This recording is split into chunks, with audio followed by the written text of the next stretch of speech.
It's your turn to be the game master. How do you keep all the lore, monsters, and treasures straight? Introducing the Beadle and Grimm's Game Master's Journal.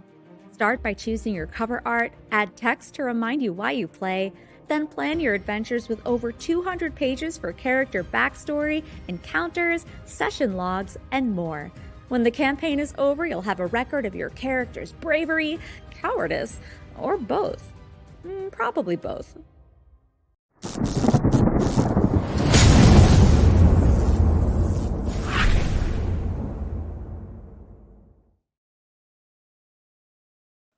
Everybody, we are here. We're back. Hello. This is Band of Badgers. How are we all doing? Doing good. Doing good. Right. Good. We'll do some quick introductions. Here we are. This is Band of Badgers, and this is our brand new Dragonlance campaign. As you can see, I have a wealth of players, and we have Steve over there. So Poor Steve. So you can tell he's got the power back now, can't you? Yes. Yeah. I am in the driving seat. I apprate you, Steve. Yeah. We love you, Steve. Dave's starting the shop with a big middle finger to you, but I'm not. It's great. And now I know where he is. It's like...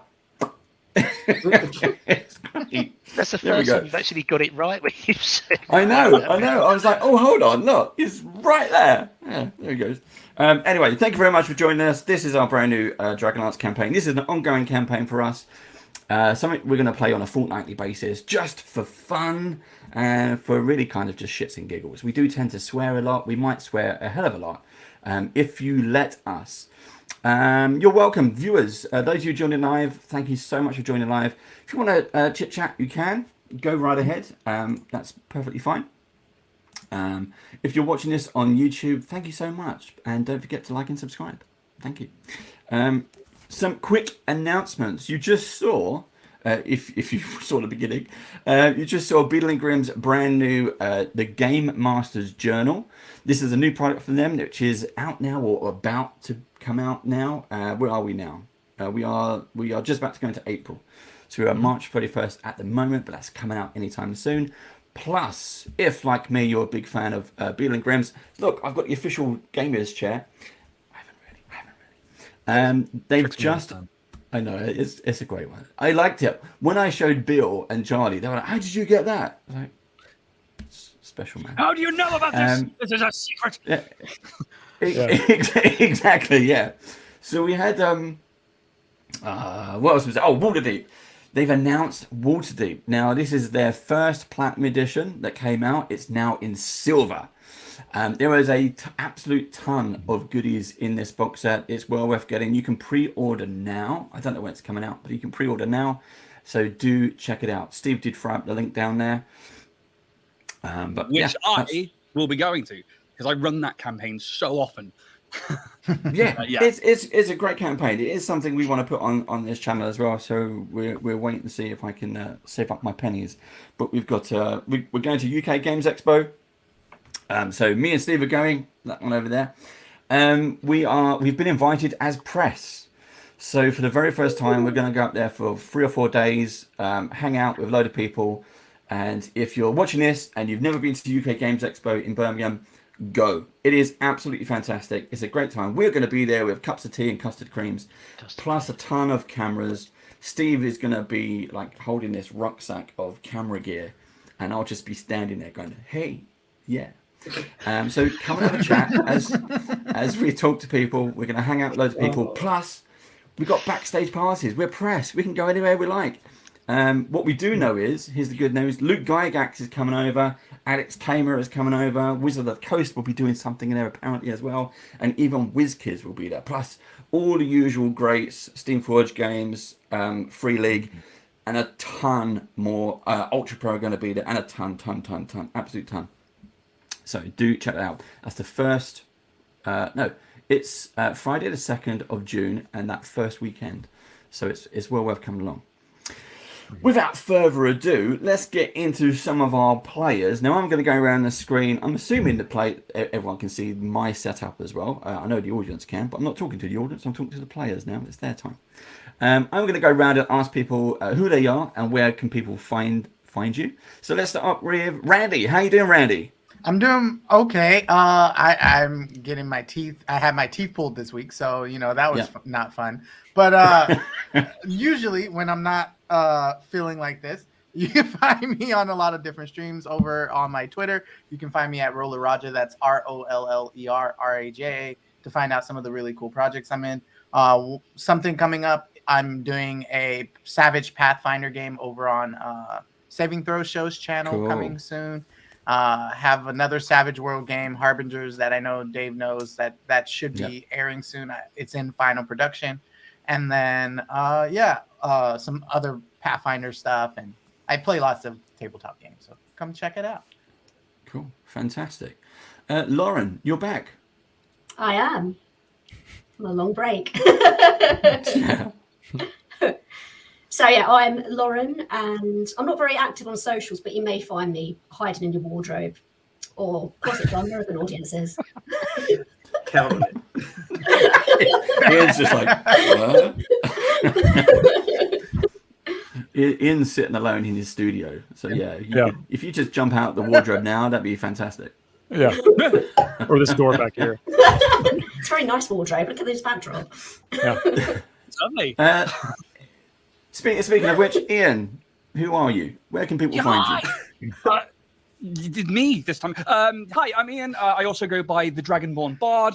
I mostly active on Instagram, but you can find me with Dragonborn Industries, which is my company that I started recently, where I make dice and apparel and a few other 3D printed miniatures that we then ship out all over the world. And that's kind of who I am. And I'm here a lot with the Badgers, and I've streamed with Randy and Josh quite a bit. And we were in Steve's Alien game, and I just have the best of times here. So that's me. Mute. Well done.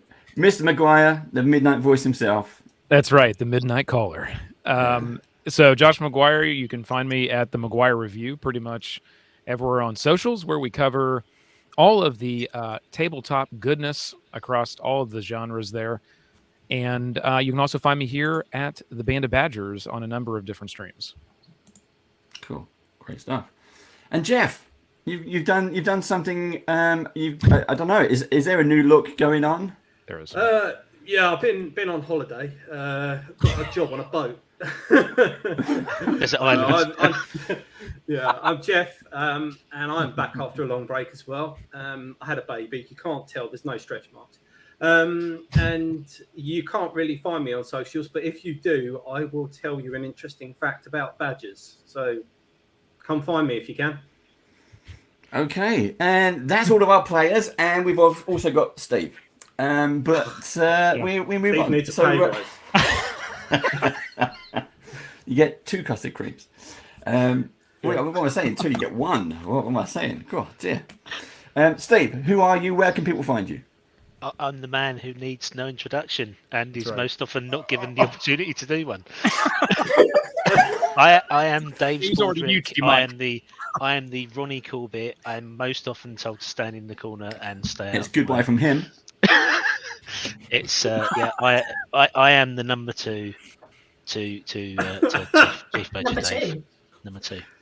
I think you mean number 1, surely. No, I meant number 2. Who do you work for? That's the thing. Number 2. Who do you work for? I am Steve. Infamy abounds. Cool. Right. Are we chilling out now? Are we good to go? Do you think we should roll some dice and play some Dragonlance? Nah, it sounds awful. Lance in some dragons. Let's go. Okay. Right. Are we ready? We ready. Let's go. Oh no! Roll VT.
there we go.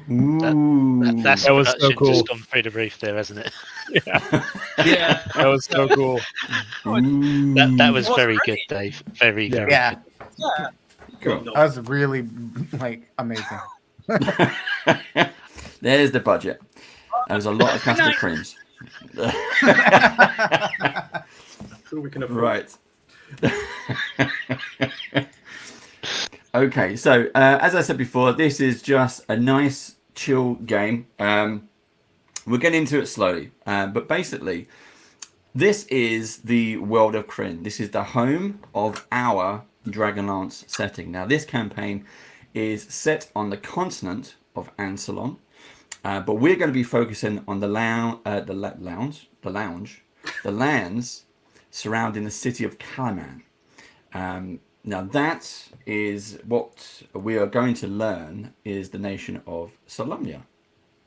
Now, this particular tale of is both conflict and defiance, and is set during, if anyone's familiar with the books, during the legendary War of the Lance. So just bear that in mind. This isn't years later. This is something else somewhere else. So this takes part in it where Caramon, Raslin, Taz Half-Elven, all of that is happening. That's still happening. That's still going on. But this is our group in a different part of the world. Okay. Are we all good with that? Yes. Golden. Boom, boom. Right, good. Right. Okay. So Write that down. yeah, there will be a test. There will definitely be a test. So we are. Watch. Well, no, maybe you can fill in the details later. But yeah, do you like the script notes, your quick notes? Yeah. So, all of you, as I said before, I had this plan for weeks and months, and today I changed it. So we're just going to see how it works. All of you are going to start in the city of Palanthus. Now, Palanthus, let's bring this on to screen. Here we go. So this is for everybody who's watching as well. My players, they can all see this at the same time. This is the continent of Ansalon, as I said, on the world of Kryn.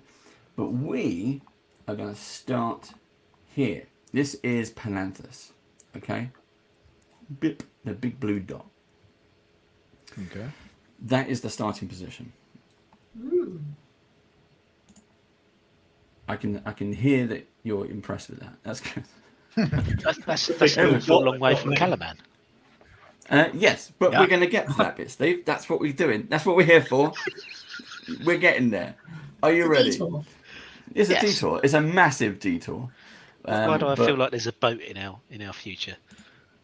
No. There's actually there's going to be a wagon. Okay. Ooh, Now What we are wagon going I to can deal start. with? We are going to start this adventure. We're going to start with Fizzwiz. Oh, okay. Hello. Hello. So, hold on.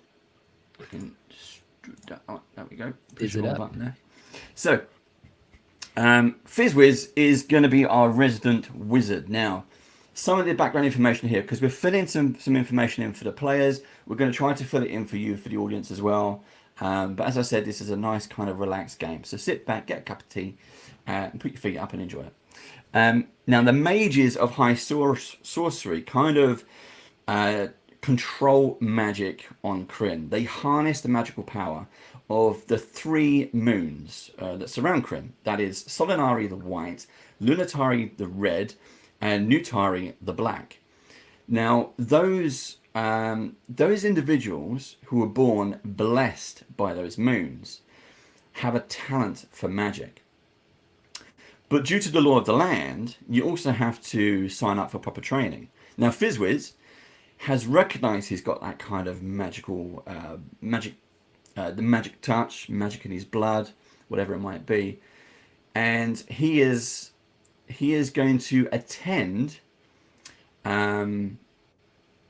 He is going to attend the sorcery to become an apprentice mage. So There are certain things he has to do to be accepted by the Order of the Robes. He doesn't have a coloured robe yet, but when he's accepted into the Mages of High Sorcery, by doing the test of High Sorcery, he will be able to join them properly.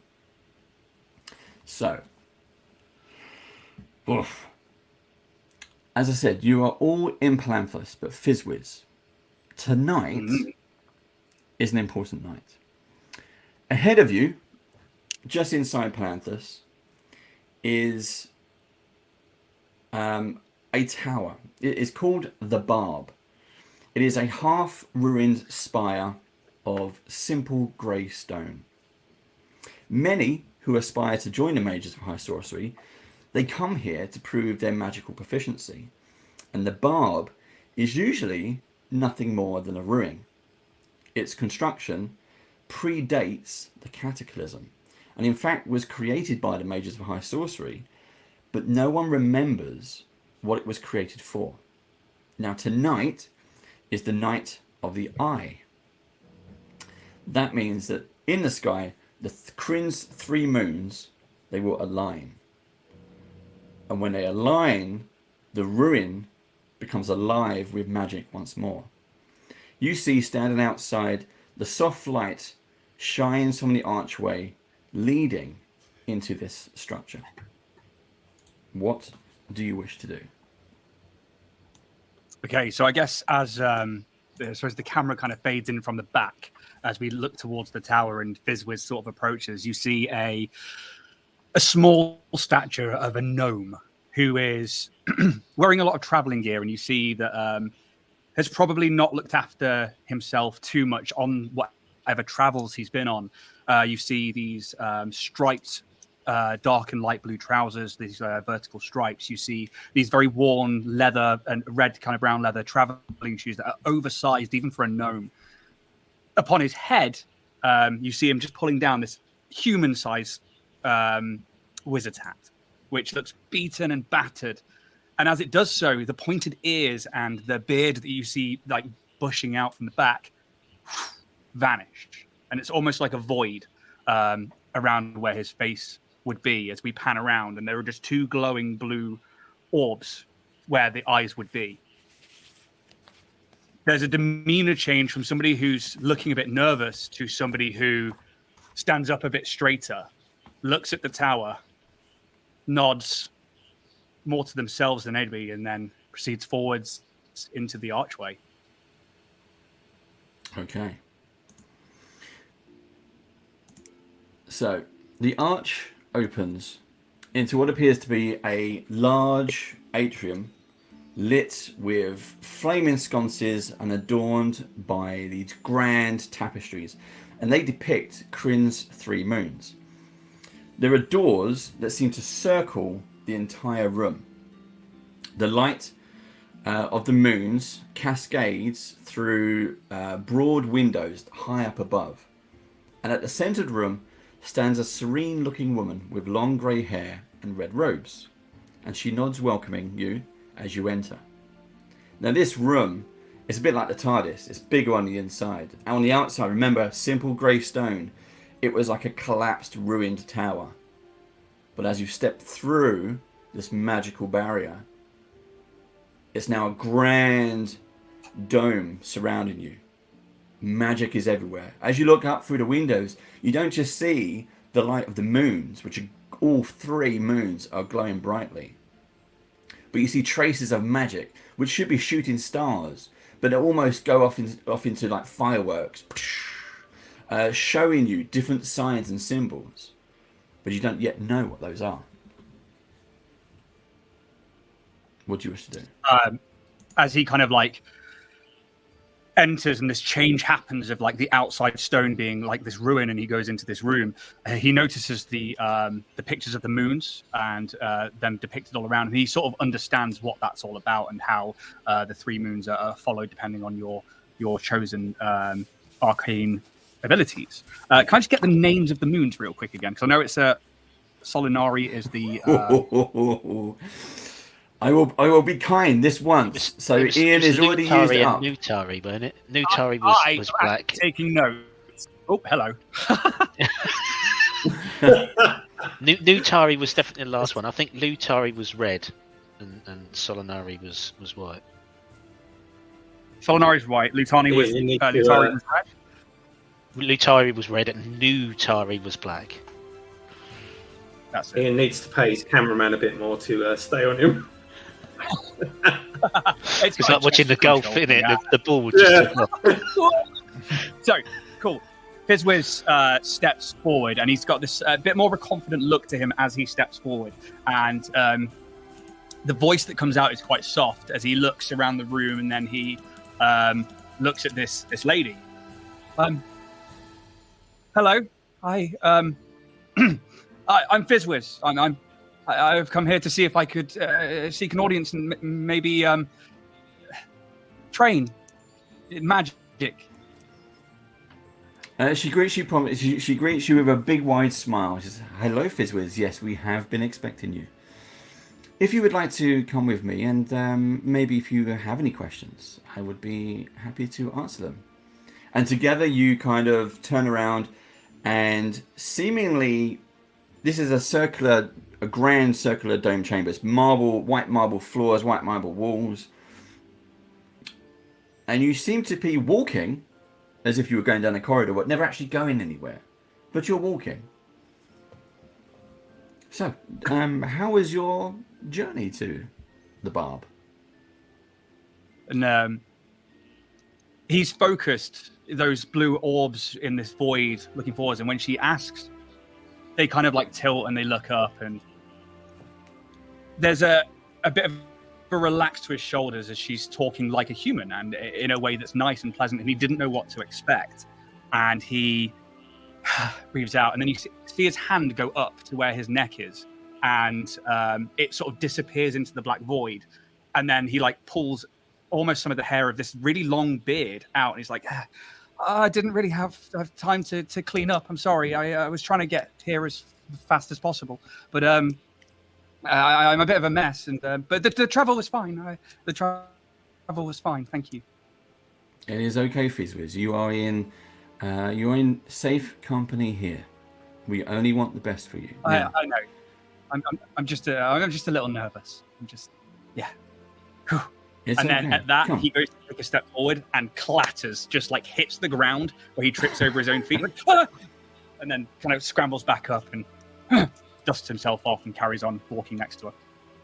So, Fizwiz, maybe you require a glass of sherry. Maybe that will help still your nerves. Come with me to the corner. Okay.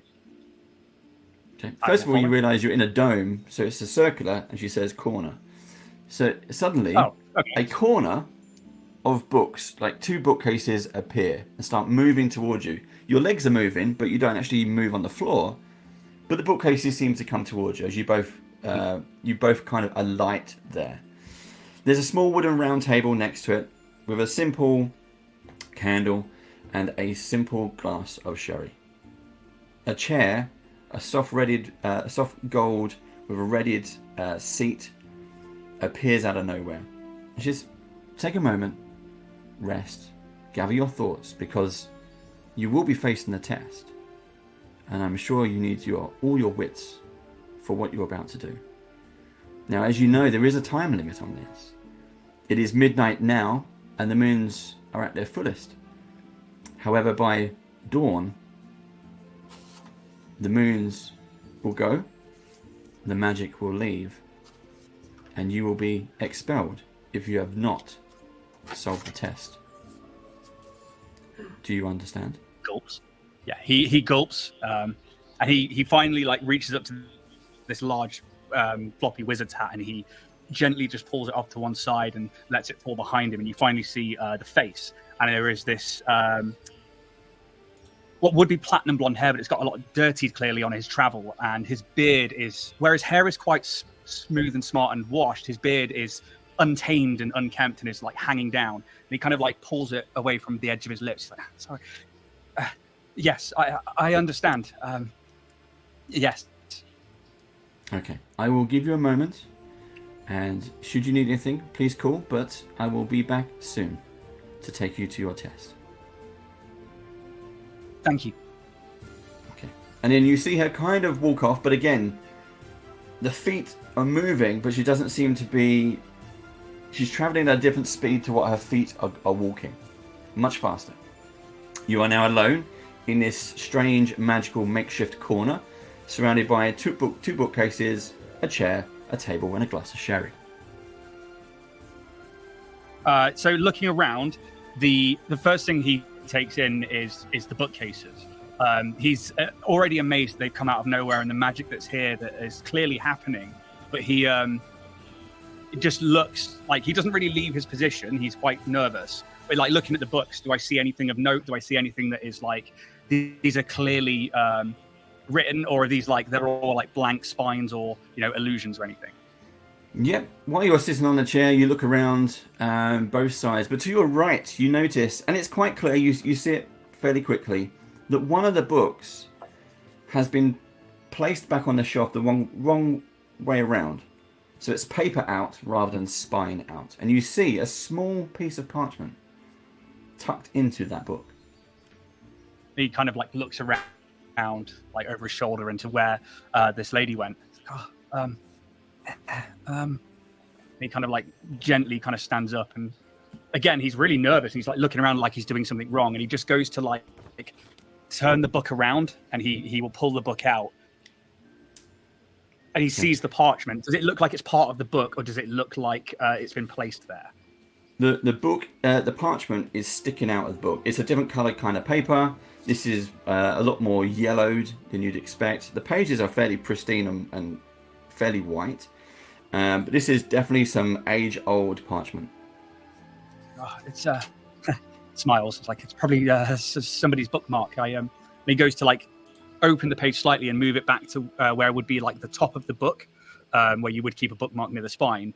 As he does that, does he notice any writing or anything about it? There is writing on the inside. It's a folded piece of paper. Oh, okay.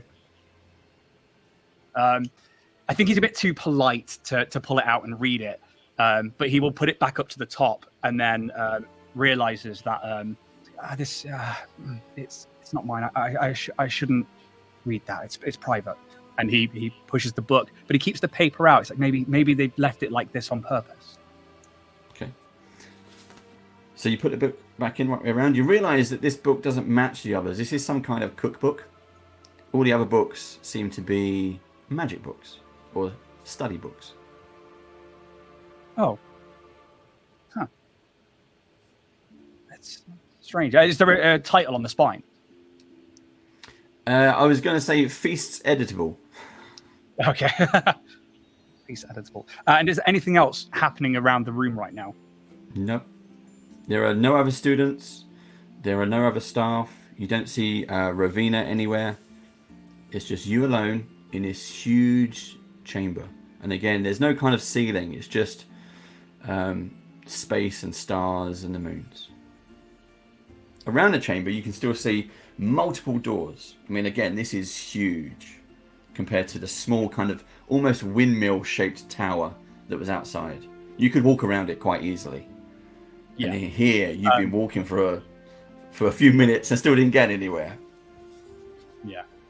So he kind of like looks around. He's like, and he just speaks out loud. He's like, I don't know if that belongs to somebody or if that's in the right place. If maybe there's another library, but that seems like it's different to the rest. Hello?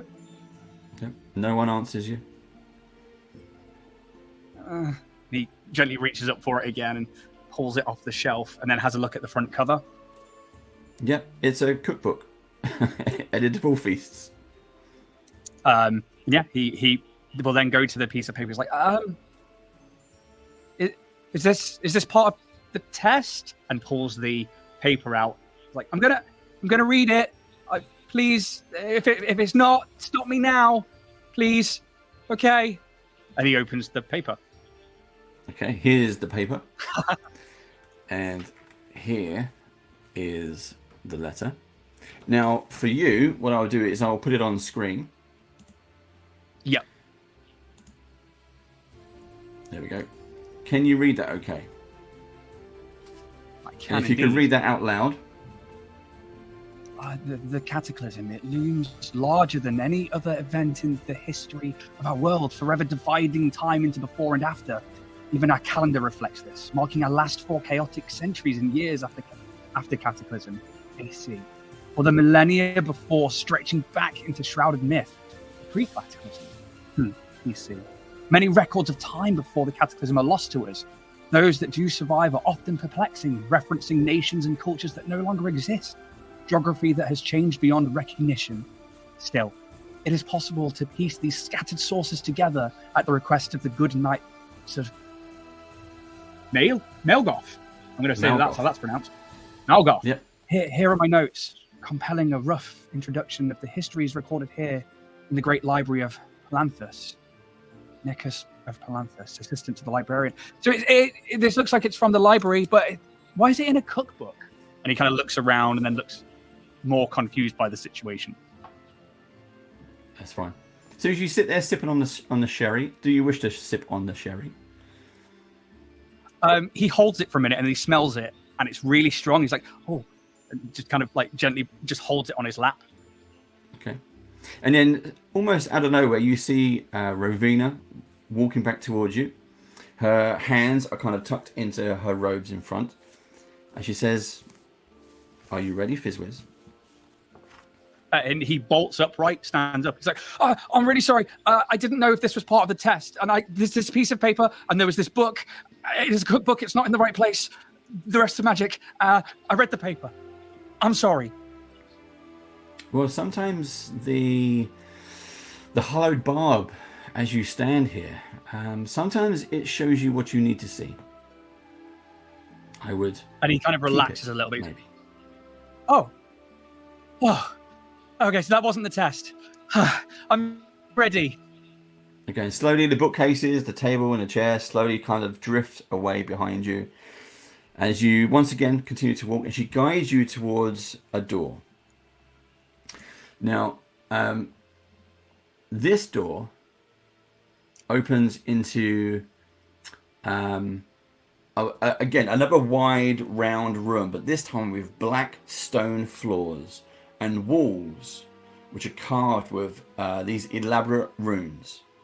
The interior of the room is empty, save for a single pedestal at the room's center, and atop the pedestal is an ornate key that balances on its tip.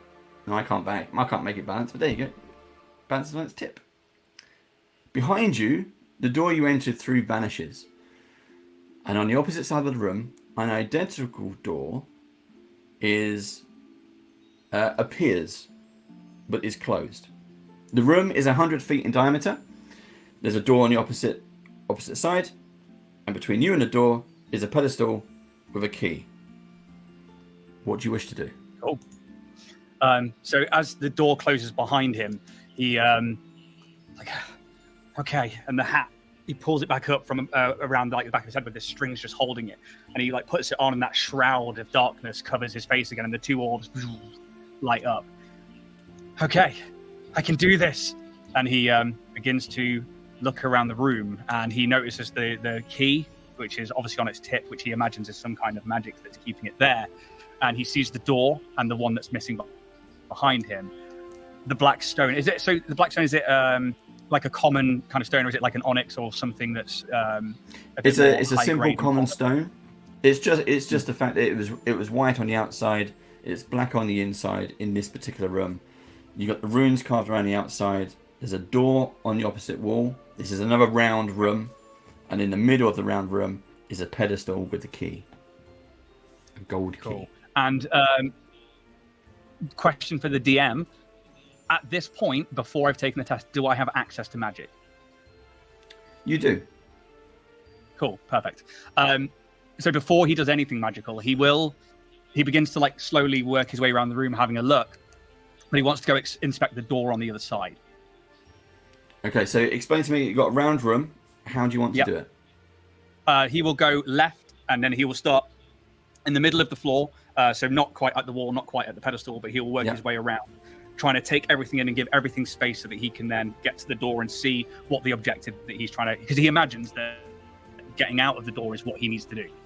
Okay. So you take 3 steps and then bam, you kind of walk straight into some kind of invisible barrier. And the hat's kind of askew, and he like pulls it back on. He's like, oh. And then if you could see behind the veil of this dark We're doing shroud, this now, aren't we? Yeah. there is a smile, and he will cast Detect Magic on himself. Okay. So explain how your magic works for you. Cool. So what you see is there's this glow of blue with the eyes, and it's almost emotive, like this really kind of energy. It's like, oh yes, okay, I can do this. And then his like hand reaches down, and there's this like very old white wand just like stuffed into his belt, and this belt is huge. It's like it's a human-sized belt with this huge buckle, and this wand that just pokes out of it. And he grabs it, and then he kind of like almost pulls shards of like ethereal strings from it, and then just throws them in front of him, and they kind of just like shimmer out and then just suck in towards his being, and those eyes glow even bluer. And at that point, that's how he casts Detect Magic. Okay, so as you cast the spell, immediately these invisible barriers, these invisible walls, start to shimmer in the same kind of light. What is it? Do you say golden light? It's like a silvery kind of white. So it's almost like moonlight. In fact, this effervescent strings of magic. So most of the inside is dense. It's kind of like a fogged window. But you start to see various shapes. Imagine a children's maze. So you've got to get to the middle. But this is a circular children's maze. So you can now navigate your way to the middle, and then you could navigate your way to the other door. You can see the walls rather than it being an invisible area. So yeah, I think with that, he's like, oh, this is incredible. And he smiles. He's like, I'm in the right place. And he begins to follow the things. And now he knows. He's like, okay. And looking through, he's like, does he think that he can see a clearer path using Detect Magic to the key or to the door? You can see both. So the walls are still transparent to a certain extent, but it allows you, rather than kind of walking around blindly, trying to feel your way, we do the whole mime thing, you can see you can quite casually walk along corridors. That's a dead end. I turn left here, and you can see your way. It's like if you've ever been in a hedge maze, you're kind of looking through the hedges. Oh, there's a bit. I'll go there. So you're using that, so he'll get the key then, actually. Okay, so you go to the key on the pedestal. Yes, and then once we get there, we will try and. Is the key arcane? Is there any magic on it that is untoward, or is there any magic on it that I can see with Detect Magic running that means I would struggle to get hold of it? No, you've got a kind of a pedestal. It's probably a little bit taller than you, so the key is probably head height for you or just above. But you can see you can reach up and take it. The key is just it's just literally balancing. It's touching the pedestal, but just on its tip. Yeah. Cool. And if there's no magic that's there for that, then I like, okay, let's get out of this door. And then his hand reaches up over the top of the pedestal, and he will slowly go to take the key. Okay. As you take the key, you hear, and suddenly all those walls around you, the magic walls, disappear into the floor. Now you're just in this chamber. You've got a pedestal and what appears to be a clear way to the door. And I've got the key. You've got the key. The key is in your hand. Cool. With Detect Magic, no other magic in the room. Nope. Cool. It's like, okay, best foot forward. And then he starts walking towards that other door. He doesn't like hold the key out, but he's got it like close to his chest, but like with holding it by the handle. And as he gets to the door, he like looks at the door and is going to again see if there's any magic on it, see if there's a keyhole for a start, or what kind of door, how it's all laid out. And everything. It's a very simple door. It's a kind of a brass knob door with a very simple keyhole. Well, I mean, it'd be rude not to try. And then he tries the door first.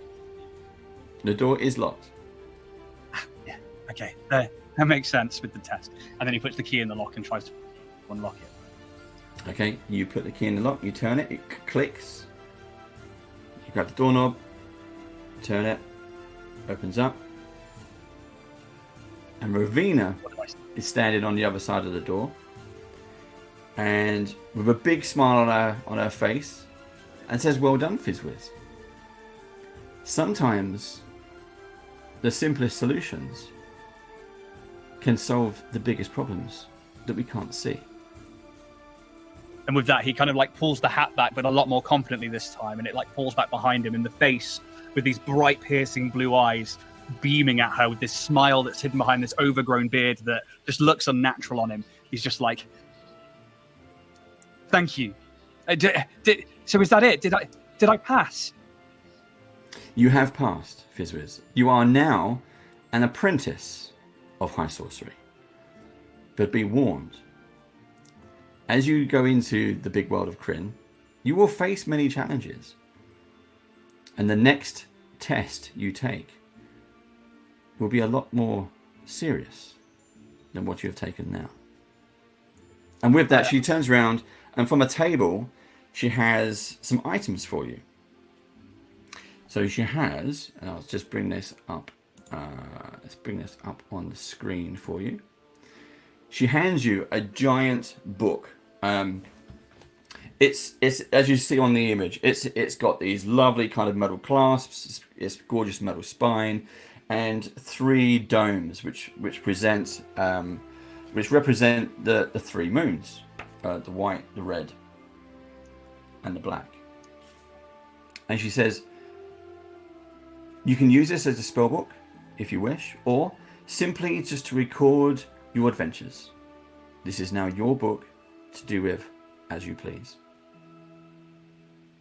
His hands sort of like, not quite trembling, but definitely like that adrenaline rush of like having completed something that you were so nervous about, that relief. And he kind of like grabs it and slowly pulls it towards him, smiling. And then his hand kind of like, he gently like caresses over the white gemstone, and then is like, "Thank you. Thank you." And he like looks up at her beaming with this huge smile under this like dirty beard. You are very welcome, Fizzwiz. Now, also, I have one last favor to ask of you. Anything. And she turns around again, and when she comes back, she has in her hands a very ornate looking scroll. And it's all tied up with the strings of 3 colors. And she says to you, "I would like you to deliver this scroll, unopened, to the mage, Wayan, in Calaman." Are you spelling that? Wyhan. Wyhan in Calaman, yeah? Yeah. Perfect. Yeah, certainly. Yes, absolutely. I will do this. And he goes to like the book's now like in one arm, and he goes to like grab it. It's like, yeah, I can do that for you. Thank you, Thevis. And remember, do not open it. Absolutely. Okay. And with that, she bids you farewell. You can leave through the archway that you came into originally. Yeah, and he does. And there is a level of pride in him and like this confidence as he like leaves the building. Hat off. Cool. And in the morning, so this was at midnight, it's now about, well, you did it fairly quickly, so it's only about 2 a.m. at the most. But with a high and a little kind of kick in your step, you make your way back to your inn, where tomorrow you have booked a passage on a coach to go to the small town of Vogler. Because a few days ago, you got a separate note that one of your friends had passed and you had to attend a funeral. But there was important things to do first, which is the barb. So in the morning, we'll quickly fast forward. Outside the coach and halt, you see a number of people. They got various wagons and caravans, and you see this kind of rickety old coach. with a bunch of various faces, and it just happens to be the faces we see here now, all clambering on into this wagon, this kind of coach. And the man behind the desk, he comes running out of the building, the booking room, the little they've got the little window where you book your tickets. He comes running out, and he shouts over to you, Baccharis, sir, Mister, Lord Baccharis. Yes, that is correct. Hey, and he doesn't know whether to start bow or kind of curtsy or to like, give you eye contact or what. But he's kind of a bit jittery. Doesn't really know what to do. He says, you forgot your gold, sir. And he kind of hands it like that. Well, thank you. That's perfectly fine. That's okay. Where did I forget it? Well, it's the book. It's the fare. It's the fare. This is your wagon, so this is the fare for your passengers. Your passengers paid, and it's your money. Sir. Yes. Lord. Yes. Ship. Well, you've done a good job bringing it to me then. All right, you are good to leave. Thank you. Okay, and thank you. And he kind of tries to turn around and then thinks double of it, and he kind of just walks backwards, looking at you and. Sir, and once he gets 10 spaces away, he's off. Is that going to be what I have to deal with this entire time? All right, getting ready for the adventure. And he sort of looks at his hilt, and he's wearing not good traveling clothes. Like they are very fancy, sort of ruffled clothes of what someone would think of. What someone reading a book about a noble person would imagine they wear as they're going off on a grand adventure. So he is dressed to the nines. He has a very fancy sword with a sort of ruby in its hilt that he lightly touches. But what he does have also is sort of a symbol of his family, which are knights of Solemnia. So he sort of touches the hilt of the sword and tries to calm himself. He's really excited about this adventure that he's going on, and maybe it's time that I go and see who else is on this trip. Well, these are these gentle characters are your passengers. Yeah. So you've booked your coach to take you to the small town of Vogler. You're kind of at the end of the current adventure and are heading back home. Oh, okay. But these are the faces you see. I would say that Grom is already in the back of the wagon or the coach. You've got a 2-horse wagon coach thing. There's no kind of canopy over the top. It's bare. Grom is already sitting kind of at the back. You have pride of place at the front. It is a 2-person. Should you wish anyone to sit next to you. But one by one, Fizzwiz is the last one to kind of run in. Still got a gleaming smile on his face. Yeah, unless he's wearing his hat. Well, he's not, because it's a situation where he doesn't feel like he's too unconfident. So he kind of like gets it, but then he sees everyone. He stops for a second, and he is putting on his traveler's coat at the time, which is this white coat with red trim and these like red triangles that all come in from like the base and around the edge. And he sees you all. He's like, sorry. If it's too full, I'll wait. I'm sorry. And he starts stepping backwards and nodding and bowing. Well, no. Come on in. There's plenty enough room. You can sit right here by me. You look nice and happy today. So as thank you. Grom, as Fizzwiz, you say it to Fizzwiz, something goes off in the back of your mind. You were already a bit perplexed over the past few days because something strange had happened. And in the past few days, you felt a bit out of place, a bit detached from things.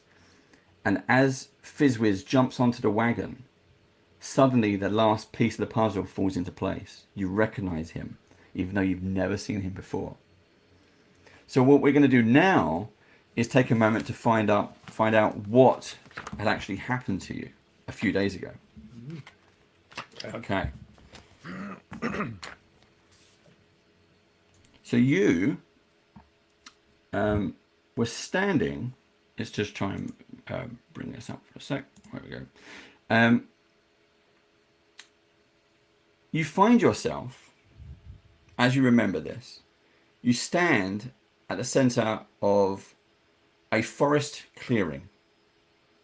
You hear clashing steel from the thicket beyond. And as you look around, you realize that there are piles and piles of bodies that cover the ground. And as you look down, almost not exactly beneath your feet, but around you, one of the fallen, who clutches something against their chest, is the spitting image of Fizzwiz. Now, you're not sure what they're holding or what it is, but you feel this urge to reach for it. And as you bend down to go for it, before you can, the object glows and then vanishes with this intense light. Now, one of the things that you realize is now that Fizzwiz has jumped onto the wagon, you start putting those pieces together, and you realize as you slowly look around the wagon, all of those dead faces are now sitting around you, talking to one another. You'll see Grom just kind of. I start to kind of look around in somewhat of confusion. I'll look over at Fizz. Well, I'm sorry. Do we know one another? Have we met before? And like at this point, he's like trying to like sort of get his coat right, and it's like this just unnatural with his beard, trying to get it in the right place to be comfortable. And he's like got a quarter staff that he pulls out of like from behind under the coat and puts it next to him. He's like, he takes a second to look at you and like looks you up and down, and he's like, sorry, no, am I supposed to? Is this a test? Oh, test? No, it's not any tests to know of, but you just look mighty familiar. Like, were you by chance in the middle of a forest the other day? Not the other day, but I was. I am a forest now. I am from a forest.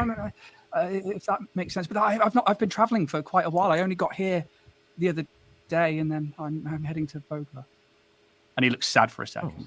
But I mean, if I look familiar, why don't we make ourselves familiar? Hi. And he holds out his hand really outstretched. He's like, I'm Fizzwiz. Fizzwiz Clockhand. Pleasure. Oh, I'm sorry. We're in my manners. Grom Evanhammer. Hi, Grom. Hill Dwarf. Yeah. Awesome. That's so cool. I've never met a Hill Dwarf before. Oh, yeah. Yeah, I'm in town. Well, looks like we're trying to get out of here on the coach. And where are you? Where are you headed as well? Vogler. Yeah. And he looks sad. We all must be going there. And he looks around the wagon. Hi. Hello. Where am I? What's going on? Oh yeah, I'm going to Vogler. That's right. Hello, my name's Flynn Hawkins, and this is my face.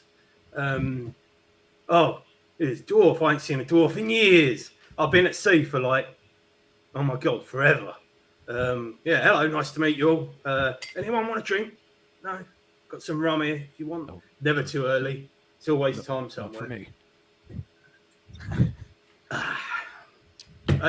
Hey, Shilling, I recognise you. Haven't seen you in years. It's been a long time, Flynn. Been a long time. How are you? Hey, what happened to you? You been on a ship? Yeah, I've been around, It's been hard, ever since hearing about, the passing of one of my acquaintances that I'm going to see the funeral of. So It's been that's tough. a But yeah, coincidence. yeah. That's a coincidence. Yeah, I'm going to a funeral as well. Yeah. Who was it? Who's passed for you then? Greenshield? You knew him? Ispin? Yeah. You know Ispin? Do you know Ispin? Yeah. Yes, I know him. Oh, well, it looks like fate may have brought us all together for a reason then. That's what I like about fate. She's a fickle mistress. Oh, I'm sorry for all of your loss. Oh, hello, He was fella. a good man. Thank you. He was. And yours as well. Anyway, shall we? Are we going now? We got stuff to do. We leaving? I think so. It's getting late, isn't it? Surely. It's first thing in the morning. It's breakfast time. You're good. Oh. Yeah, I'm probably in the front snacking on some random food that I have brought, like a turkey leg or something random. Yeah. Flynn reaches into his long leather coat and pulls out some what looks like dried meat and starts chewing it. So everyone's popped into Greg's on their way. Pretty much. So, Okay. I guess we're traveling companions for a while. I guess we are. Guess we're going to get to know each other well then. That sounds like fun. Mm-hmm. I like fun. Shellin pulls a face at this, being like, "Oh, okay." We're used to seeing greeting lots of people at once. She likes to fade into the background. So, does anyone wish to sit at the front? There is a spare seat if Lord Baccharis wishes it. Otherwise, you're all in the back. Yeah, I wouldn't mind if the Lord doesn't mind me sitting up there with him. I quite like sitting at the front. It's like being at the front of his ship. Makes me feel at home. I sit next to Grom. Yeah, that is fine, I guess. So Flynn steps off the back of the wagon and sort of does a little bit of a stumble and then walks around to the front, climbs up, sits down and goes, "Oi, you look like fun." You are interrupting my breakfast. No worries. Get back to my breakfast. I see a man of drink. Why not? We are out heading on the world. So the driver will handle the important thing. There was a loud tut from behind you. I rescued this bottle off a burning ship that we happened to be passing in the ocean. I don't know how it became burning, but you know. If he was on it, Flynn, I'm sure there was only one way it became burning. Oh. Is that you, George? What? Oh, bony face, mate. How you doing? I haven't seen you in years. I'm surprised you'd remember me if you saw me last night. I always remember you, matey. All those pranks we used to play on you. How you doing? Fine. I see you've fallen far from the graces, as I would have expected, but still. You're alive, which is equally surprising. Yep. I've only been dead twice. Doing quite well, actually. Yeah, good to see you, though. Good to see you. What have you been up to? Squiring. I, unlike yourself, stuck with it, so to speak. For those of you wondering, I went through night school. I dropped out towards the end, funnily enough. I'm going to tell you that story another time. I've got plenty of stories. But anyway, it's good to see you, George. Good to see you. Fly by Night was his nickname. Gone as quickly as he arrived. Great. Yeah. Leave no trace. That's my motto. And you say you're a squire, George. Yes, Lord Baccharis, I am a squire. And one might wonder at your behaviour just then. Drinking at so early in the morning. Well, when you live a life of, like me, sometimes you need to realize when to take a break and allow yourself to be like, well, our friend Flynn here, just a little bit. Just taking some of the edge off. I suppose an idle time is just about before you are in charge of a vehicle is quite good, isn't it? An idle time. Oh, look, Picaris won't be driving, of course. Yeah, I am not driving. So. But we don't take the edge off. We make sure the edge is sharp so that we may serve. Est Solaris of Mythos, Lord Picaris. Don't quote my honor is my life as well, friend. At me. Just a friendly reminder. Well, thank you, friend. You're welcome, sir. It's great. Everybody's friends. I love it. So, with that tension, like Biswit's like hands go to his like ruffles on his hat, and he's like holding it, just like in a nervous, almost not quite a twitch, but like just ready to like pull it up and hide. It's going to be an interesting trip. So Lord Picaris starts to one of the things you're getting to as you're leading this wagon, you are in charge. You have the reins. Ooh. You decide when we're going to go, and off we start. Now, as soon as you leave the city gates of Planthus, you're heading towards Vogler. It's a bit of a long trip, but we're going to kind of speed that up a little bit. But as soon as you get past the gates, you remember that pouch of coins that you got from the ticket guy, and you quickly do a check. How much are you charging this lot each? What is a reasonable fee? Actually in the world of Kryn, we don't use gold. Yeah, they use steel. It's called steel. So steel. Imagine one steel piece is the same as one gold piece. Okay. So how many gold pieces do you want to charge them? 3 each? Gold pieces. Okay, well, 3 steel for a ride. That's probably a bit more expensive than it should be, but they get the presence of my company. So. Exactly. So everybody remember to remove 3 steel pieces or gold pieces from your character sheets, friends. So, if you set off and then say it's 3 gold pieces, Bizwiz sort of like looks nervously down, pulls out this like very loose, very baggy coin purse that clearly has next to nothing in it. And he's like, I don't have 3 steel. I'll just get off. I'm sorry. We're already going, boy. I will pay your fare, Fizzwiz. I heard you are heading to Ispen's funeral. Is that correct? And that sadness is like his eyes, like not quite well up, but go wide. And it's like, yeah, Ispen's.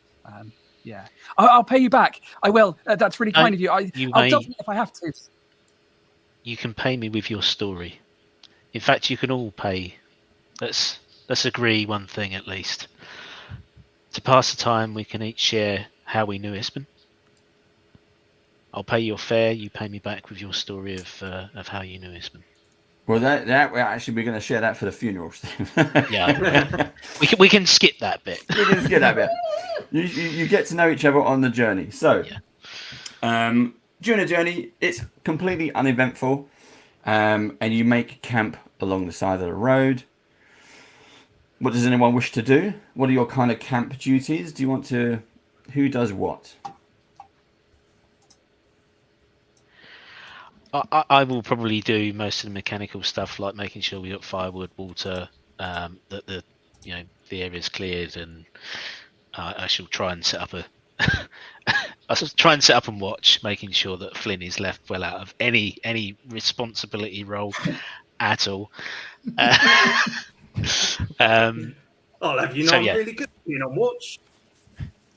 And I'll start to after you go ahead. I'll go ahead and start to look at like cooking. I'll try to cook, get some food together. So I'll be kind of looking through the wagon. Oh, does anybody have any potatoes? Maybe a few carrots, an onion. Potatoes. Nope, I've got dried meat and sea biscuits. And I'm not talking about the horse. Yes. Probably under a seat are just a lot of random ingredients for food. Not that I planned on making them myself, but there's probably some food that he would bring for himself and therefore have to share with others.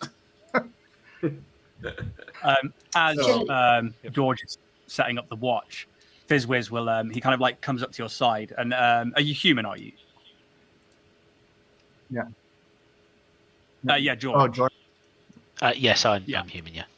Yeah. So he's obviously a lot shorter than you, and he kind of like reaches up as you're like trying to organize the watch. I can help with that. And he kind of like looks up at the trees and like makes a few like bird whistles, and one will approach him, and he uses speak with small beasts to basically convey through whistles and small like head gestures to create a flight of like a flock of birds dispersing should anything come near that's untowards if they can. Hopefully with the aid of the birds, we can. They'll let us know first if anything's coming our way. They can see really well. I'm going to go help. Is anyone else seeing birds?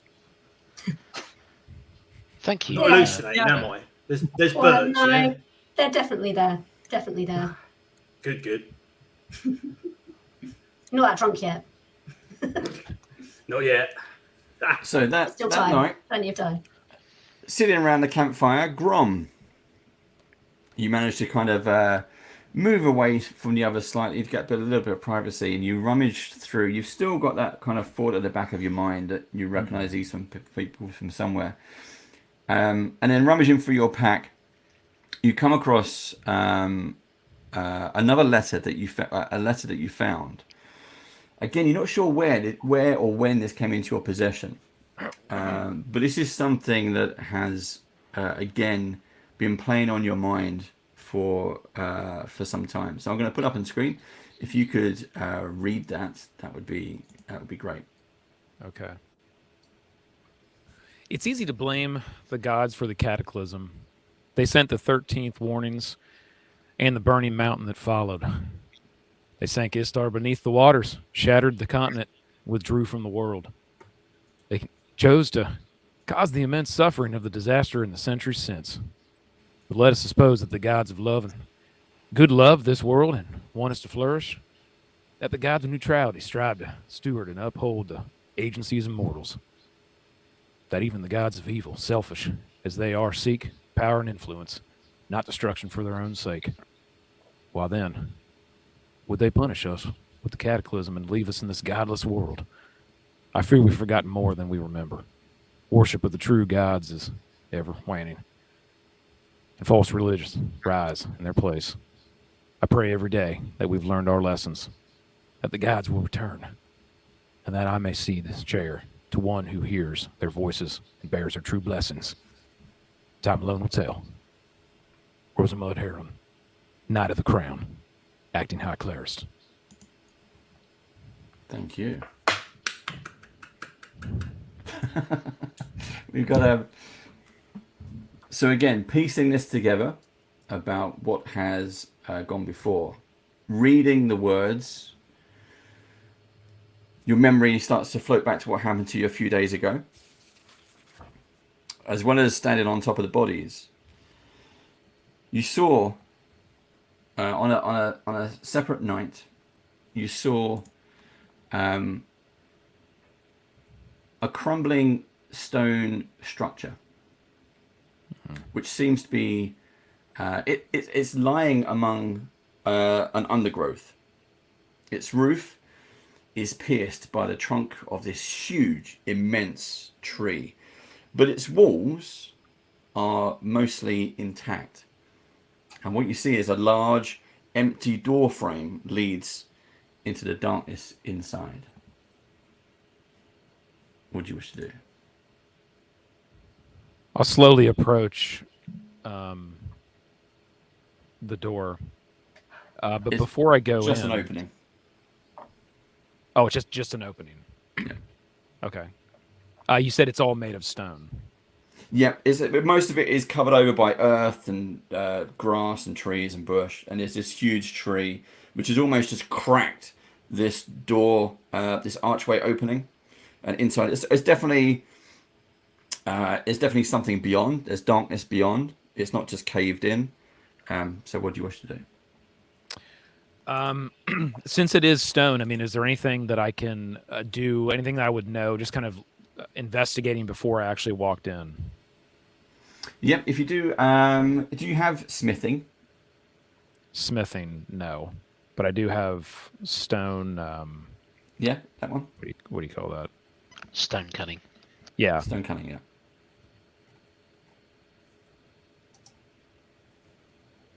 Okay, let me give you like a history check or something. Go for it. Yeah. Ooh, first roll. Yep, first roll. First roll. Come on. Gorgeous dice, but hard to read. Okay, not great. That is. So that would be 10 total. Okay. 10. What you know is that this shoddy workmanship is definitely not dwarven. Okay. But it's very, very old. Okay. I will approach the opening. You said it's dark. Yep. I'll approach the opening, and I'll kind of look back and look down. You'll see. I'll kind of mumble to myself. Bless me, Mishako. Give me your light and your radiance. And you'll see the tip of my warhammer light up and glow. And I'll just slowly walk in, holding it out into the darkness. Okay. As you walk in, the tree that was visible from the outside. Oh, one sec.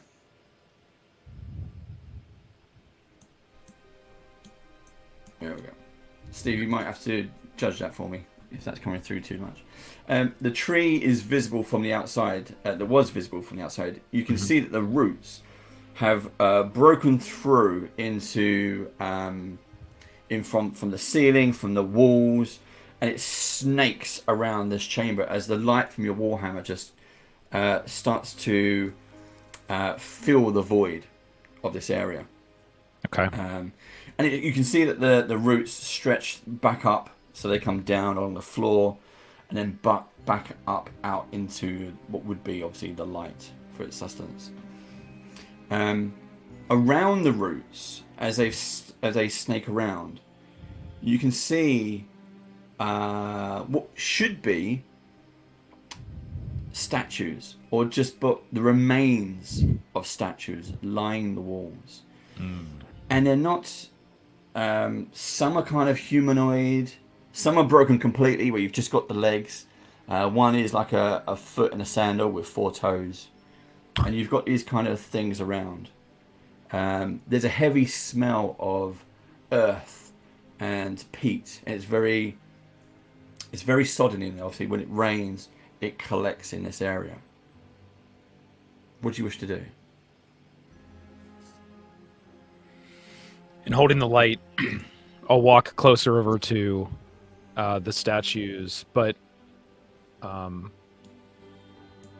watching to mind myself of where I'm stepping. Yeah. I'll slowly walk over towards the statues and start to, investigate each one. How many were there, you said? There's several. If you do a religion check for me. Okay. Some of them are intact. Big rolls, just come on, big rolls. Not big rolls. Let's see. That's an 8 in total.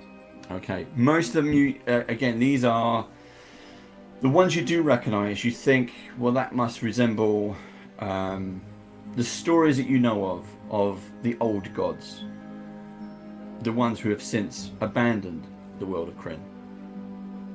And as you're looking at one, you notice that from the light of your hammer, it is now joined by a blue light across the walls. And as you look up and you follow this glittering blue light, it seems to move and trickle like water and energy. And it starts to build up into one of the other statues. And it starts to feel the pieces that aren't there. They've since broken off. And again, what you see before you is this. It is the shape of what you know to be like a minotaur shape. But this blue spatial energy starts to fill that void. And you see in his hand, he's holding some kind of medallion. What do you wish to do?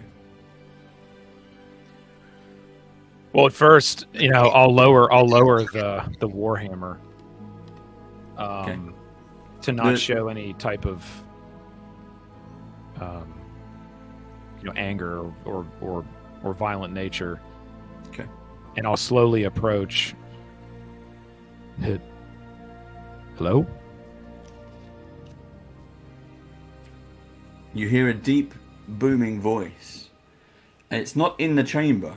It seems to be more just in your head. And it says, "Greetings, my son. I welcome you, Grom, Evenhammer. I have chosen you to be my champion." You have? Yes. Well, why me? I could ask the same question. Why you? I believe some mortals are ready for us to return. Some, like yourself, have been chosen. We are allowed to choose a champion. Right now, your skills are needed, but we can enhance those skills. Enhance? If you wish it. Enhance how? I will allow you the gift of healing. And Grom looks down in a very deep sense of sadness, and then looks back up. and you do see a single tear come down his cheek.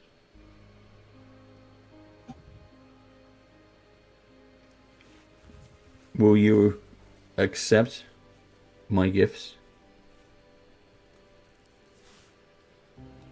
What do you ask in return? I ask that you serve me loyally and without refute. You will stand like a beacon for others to follow. You will stand against the unjust. There is something terrible coming,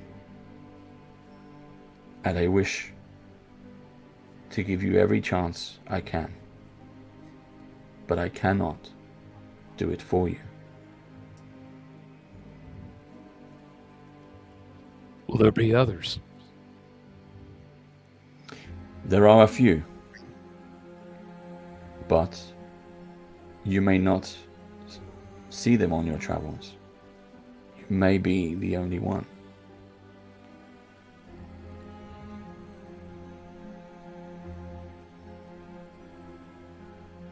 What do you hold in your hand? This is just a simple gift for you. It is my medallion. It will allow you to channel some of my divine power through it and then through you. You can use it to serve others in need and to stand strong in your darkest hour.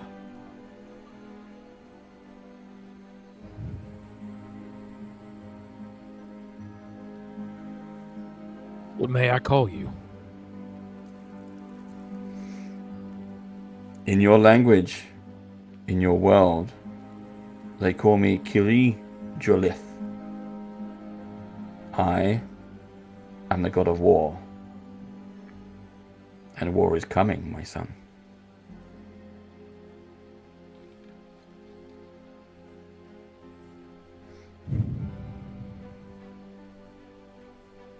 I accept your offer.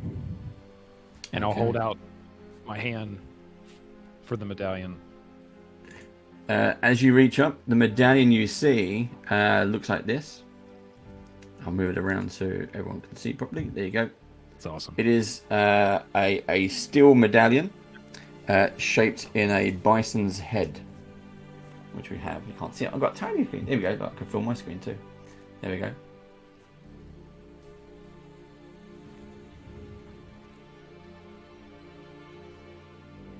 Okay, I assume it's handed to me, correct?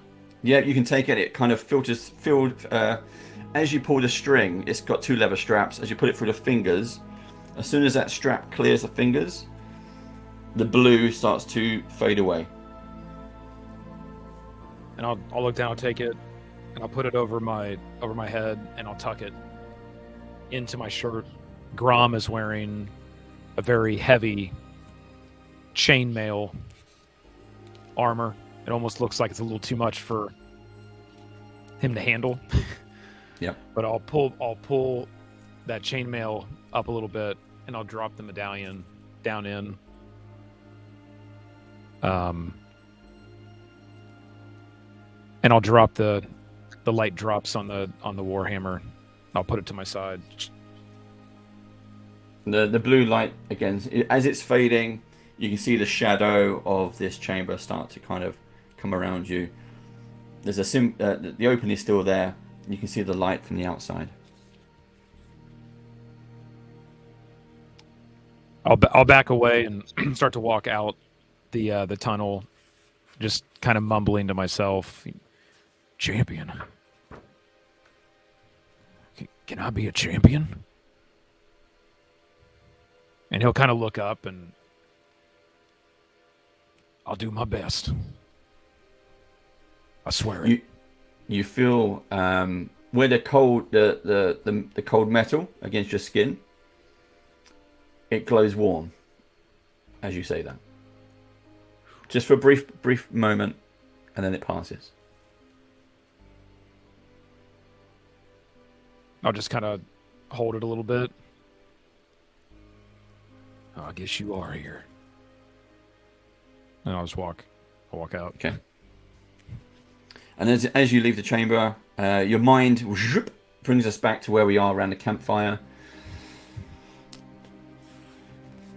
What does everyone wish to do? Does everyone wish to have a chat around the campfire? In any way that he can, Fizwiz will help Grom make the food, and he's like just there to assist, and like Grom's clearly got this and knows what he's doing, but he's just like, yeah, anything I can do, yeah. And anytime somebody needs help, he is just, yep, okay, let me finish this, and I can help. And like, even like if you ask him to do something like fluff your pillow, he will go over and he'll be like, yeah, sure, no thing, and you're like really subservient. Yeah.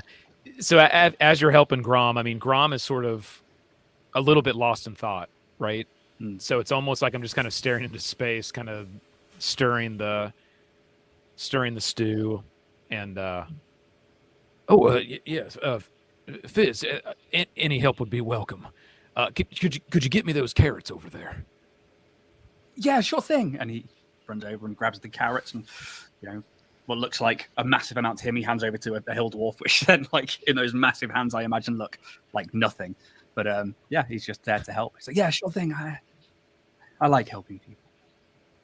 Excellent. Let me show you how to chop these carrots, and he'll do the carrots in like a specific way, that would be from where he's from, and then kind of scrape them into the pot.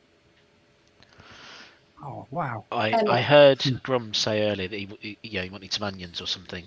Can I have a forage around the campsite area for some wild onions or chives or something like that for just a survival check? Yep, go for it. That's not even a D20. And you didn't find any. 19. 19. Yes, yeah. You know exactly where to look. Okay, so I'll take Grom and Fizzwiz the onions, and I'll say they're a peace offering of sorts. I apologise for my mood earlier. Flynn does somewhat wind me up, shall we say? We have some small history. I should have outgrown it by now, but yeah, I'm sometimes led by my youth. I'm Yorg, not George. Yorg. I'm a squire in the ranks of the Knights of Solamnia. Pleased to meet you. Should we make formal introductions? Yeah. And he looks up at Grom. It's kind of like, yeah, you want to go first? Of course. Thank you. Grom, Evan Hammer. I'll stick out my hand for a shake. He returns likewise. Thank you for the onions, wild onions. They're the mightiest of the best. Put them in there. You're welcome, Grom. Are you a chef or?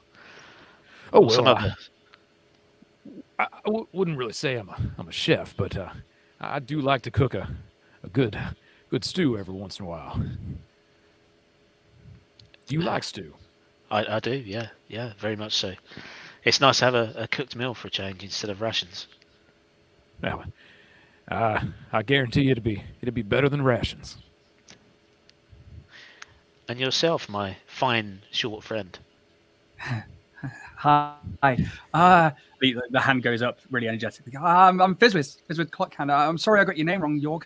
I heard Flynn, I think it was, say it earlier, and I thought that was it. And I was sorry to assume. And the hand just stays with this beaming smile, but this nervous talk. Yeah, the pleasure's all mine. He reaches out, and I'm sure my hand will engulf yours. It's a bit like shaking out a small child. Thank you. No Thank you for Fizzwiz. Thank you for paying for my travel. I'm a little short on coin.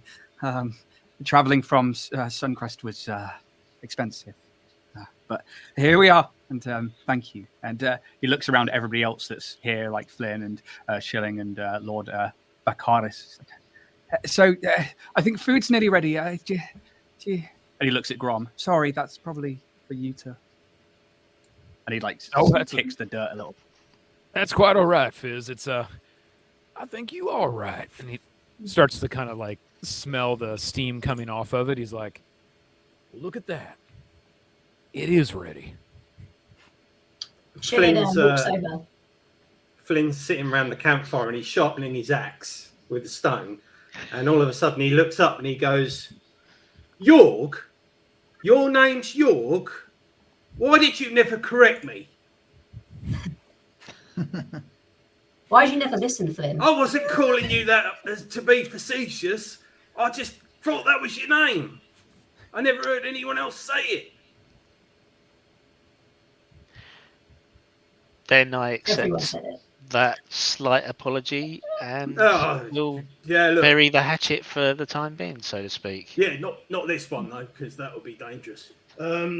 Yeah, we'll bury the hatchet, mate. I never had any ill feelings towards you anyway. I always thought you was a top fella. But, like I said, you should have just corrected me. I'm sorry about that.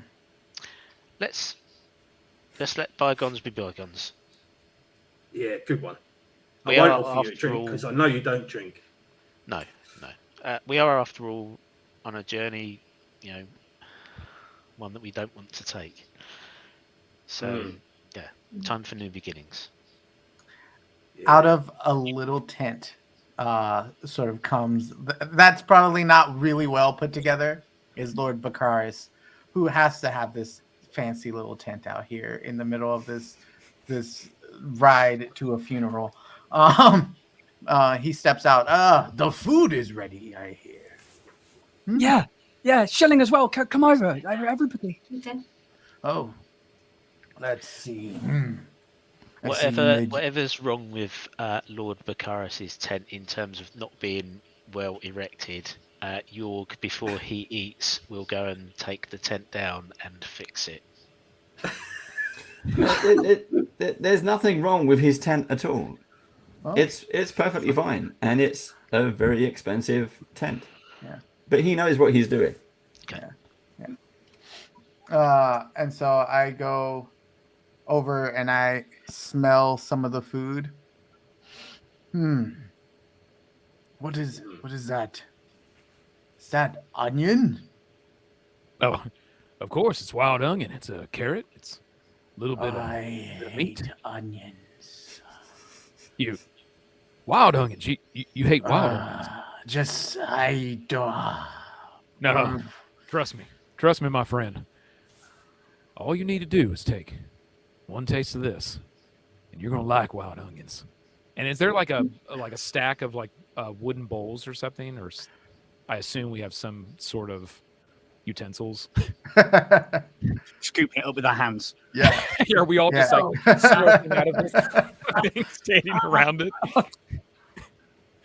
Yeah. Well, if we have that. We have some kind of bowl. Yeah, I'll like scoop a little bit out in a bowl, and I'll hand it to you. Wow. And then I'll quickly do the same thing. I'll scoop another bowl and Shillings, would you like some stew? Thank you, Grom. I just noticed you looked a bit glazed over as you were stirring the soup. Is everything okay? Is it the grief of maybe going to the funeral? Was it something else on your mind? Oh, thank you for noticing. No, everything's fine. Everything's fine. Just checking in. Don't you worry. Everything's fine. And I'll hand you the bowl of stew. Shane takes it, sort of looks a little bit quizzical and just disregards it. But I will say, as you say that, I do kind of turn around and demeanor does change a little bit, right? Yeah. I'm doing that thing with your spoon where you like watch it sort of fall out back into the bowl, but he will eat it. Yeah. And Grom's just standing there going like.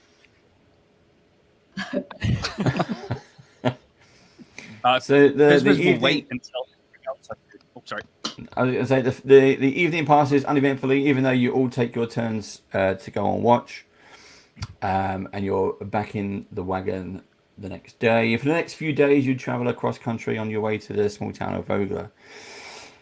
So let's pick on someone else. Let's pick on Shilling. So on the wagon, you're sitting in the back of the wagon. Yep. And the conversations have died down a little bit. And you're thinking about the funeral ahead. Mm-hmm. Thinking about the words and your friendship with Ispen Greenshield. And you dig through your pack and you dig out the letter that was sent to you. So what I'm going to do, I'll put it on screen, and if you could read that for me, that would be great. Excellent, perfect. Dear friend, I am Becklin Uf Viharin. I have heard much about you from a mutual friend, Ispen Greenshield. It grieves me to share the news that our dear friend Ispen passed away peacefully here at his home in Vogler. May fortune and the old gods protect his soul. Ispen friends are holding a memorial for him in the manner he always wanted. It will take place here in Vogler on the eve of the Kingfisher Festival. I write to ask you to do Ispen one last honour and attend. Should you come, accommodations will be available at the Brass Crab. Though the circumstances are sad, I am eager to meet you and through our memories to revel in the life of our great friend, Betkim Uf Viharin, Knight of the Crown. Okay. Well done.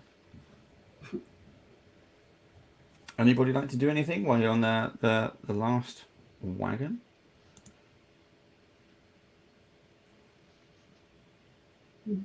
Suddenly then Jesus. On the road ahead of you, you see a man. He is he comes like the corner, obviously that goes around a bend. You got trees and grass and greens on either side. You're on a very well-traveled road, and you see this man. He comes around the corner at full speed. He is running, he's stumbling, and he sees you, and he's like, stop, stop, stop. And you can see as he gets closer there, he's holding his side, his clothes are ripped, and he's bleeding from his temple. He's got quite a nasty cut on his forehead, and he's running towards you. Stop, stop, please, please, please help us. There's a fella Lord Baccaris, you're obviously driving the wagon. I stop us and I go. All right, we need to check what's going on here. I'll jump down from the back.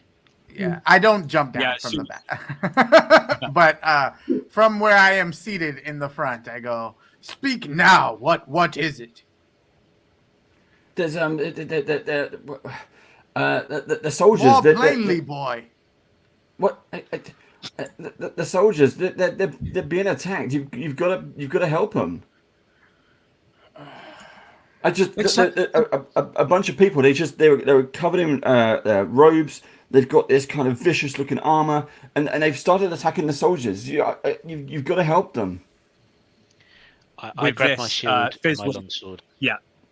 He looks to York. He's like, somebody needs help, and just the hat whoosh, over the top of the head, and you watch as this black visage whoosh, over the face, and these two blue orbs light up. We have to help somebody. I jump down off the front, and York, what should we do? I will ignore Flynn, not on purpose, but I'm focused on the guy who's imparting information to me. Lead on, man. Where are they? I'm not going there. They're just round the corner. Just tell me where they are. Just point in the right direction. Just round the corner. I don't know. I just they started to go through their stuff. I think they've killed them all. The wagon, and we will deal with it. And Flynn, let's go. Right. Come on then. Right. Flynn's half asleep. Just I'll put the caravan someplace safe and be there shortly. What's going on? Well, as Fizwiz struggles to keep it with York as they run off, as he goes past the guy, he's like, everything will be all right. It will be. And then, we'll help. And then just like goes trying to run off after York. Okay, so you can see up on our map, you can see the road ahead. Fizwiz and York, you're the first ones out. You can take your moves. I'll give you one free move. Right, these are 5 feet, aren't they? 5 foot squares, yeah. Yeah. So. So everyone should be able to. You should all be able to control and move your own token. Mm-hmm. You just click and drag. Weird. I'm moving the map. I'm moving the map as well. Yeah. Okay, I will try and Wait move to them click for an you. icon. I would like to go. Oh, why is that not working? That one. There we go. I'd like to go about there, please. I'm sort of on the cover. Okay. Thank you. So with your right mouse button, you will have your highlighter. You can bring that up. Okay. So I've got how much? 25. Let's go with. Yeah. 5, 10, 15, 20. I'll go to the other side of the road here, if possible, please, Dave. Thanks. And yeah, just try and basically like see what's going on. Okay, so as you two, what's everyone else doing? Quick question: is this like a tree? Is it a giant bush? What is that? Yeah, I was hoping to hide maybe. It's an overgrowth. So it's not a tree, but it is an overgrowth. Okay. So it's more of a bush. I'm gonna go to this corner here. Okay. Of that bush. I will run up to York. Whereabouts do you want to go? Was that one? 5, 10, 15, 20, 25. Yeah, that's right. Yep. Chillin maybe will try and squeeze herself between the rock and the bush, sort of that area. Okay. Well, we don't really have that, but we can say you're squeezed in. Yep. Yep. Okay, and Grom's gonna with his familiar of being a hill dwarf. I'm actually gonna feel more comfortable with being right about here. Okay. I'll put you down there. Okay. So, George, Hawk, and Fizwiz, you are the first ones to see this. what you see is, again, here is a picture, and I will bring that up on screen for you. Going back that way. Boom. There we go. Okay. Nope. Okay, so you see... Did somebody forget to tell me we was third level or something? Yeah. Kind of. Oh God, I'm a wizard and I ran forwards. Oh God. Yeah, that's what we like. So you see before you a wrecked wagon that lies toppled. It's surrounded by armored corpses. By you can you can clearly see these are knights, and then strange figures pick through the remains. From beneath the figures, dark cloaks, just scaly wings and sharp reptilian features. As one of them turns round, looks at you, and just kind of shrugs its shoulders, and whoosh, these wings extend out. You have never seen creatures like this before. You are all now in initiative. So while you're doing that, I'm gonna put on some fancy music. Ooh. And let's bring this back up on camera. Ooh, not that one. Do you want me to write down initiative scores, Dave? No, I should be okay. Sure. We'll see. We'll see how it goes. You can always make a note just in case. I rolled a nat 1 on my initiative. Oh no! You're gonna roll a nat 1. That's the best time to do it. Yeah. Oh, hold on. God. Here we go. It's just funny because my initiative is already -1. So you're actually on 0. Yeah. Go, Bakaris. Yeah. 18 Fizz. Hold on. I'm still trying to... The problem is when you do this stuff, it then goes, oh yeah, let's just revert back to an older version. Yeah. Which is what we don't want. There we go. Okay. Flynn, what's your initiative? 17 total. 17. Bakaris. A 0. 0 on initiative. Yep. I'm Fizz a whiz. 1 with the -1. 18. 18. Grom. That'd be an 18. 18 is again. And Shilling. 23. And actually, 23. Dave, I'm just observing Roll a what's 19. going on first. Sorry. Yeah, that's fine. Yeah. York. 14. 14. Okay, I'm just gonna sort this out. What's your dex, Fizz? Okay, only so a 1. You'll be ahead of me, surely. Yeah, I'm ahead of you then. All right. Yeah. I'd have given you the initiative on that anyway. What's mighty kind? Too kind, sir. Too kind. 1, because my character's helpful. 2, meta-wise. Right, that is. Ooh. Let's put that in here. Right. First up is Shilling. What do you wish to do? Excellent.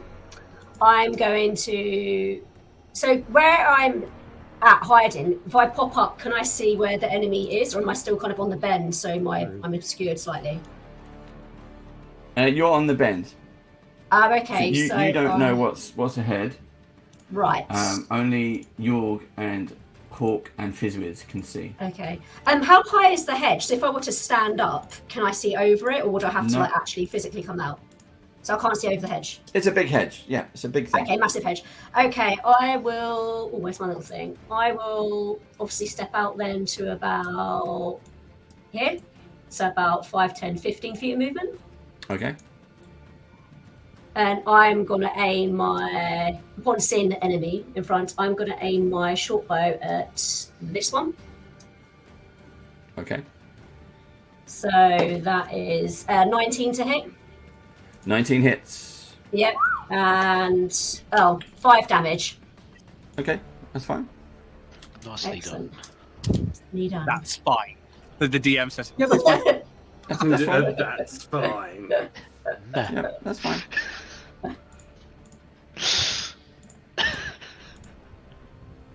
Okay. Next up, we've got Fizzwiz. Grom's first, I believe. Yeah, is it me? Yeah, you got the no, highlights. it's coming up as Fizzwiz. I'm using the combat tracker on D&D Beyond. It's probably because Groms were in chainmail. Oh, right. Okay, cool. Okay, cool. So you're right. You're right. Yeah, Fizzwiz then. He's like, we need to help. And then he will see these beasts, these monsters, these creatures, and he will instantly fire off a magic missile. Go for it. Which one are you going for? Well, that's what I'm just double checking. So, 3 darts, and there is the closest ones are C, D, and E, right? Yep. So, what you see this time is he pulls the quarterstaff out, and it's this. For him, it looks like a full staff, but for everybody else, it will be a quarterstaff. And it's got this hooked end, almost like a question mark. He holds it up high, and these like blue orbs for eyes that float there kind of glow, and his hand reaches down to where's this bleached white wood cracked wand, and you see this channel through him and then into the quarterstaff, and he just like holds it up, and these same effervescent silvery wisps all coalesce into these small little tiny they're almost like small meteorites or small balls, and they just zoom off, going 1 for C, 1 for D, and 1 for E, which as a D4 should be an automatic hit. So, not a D4, as a magic missile. So the first one is going to take 3 points of damage. That'll be on C. On D, it's going to be 2 points of damage. And on E, it's going to be 2 points of damage. It's like, this doesn't look good, guys.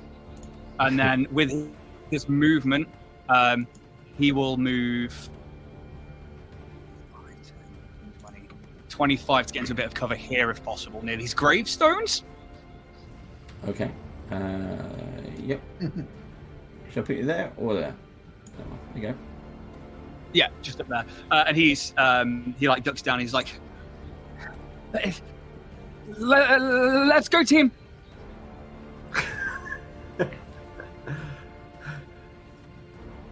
Okay, Grom, you're up next. Right, I'm gonna move out. I'm gonna move out of this hedge my full distance, 25 feet. So it's 5, 10, 15, 20. I'm gonna get right here. Yep. Okay, and then I'll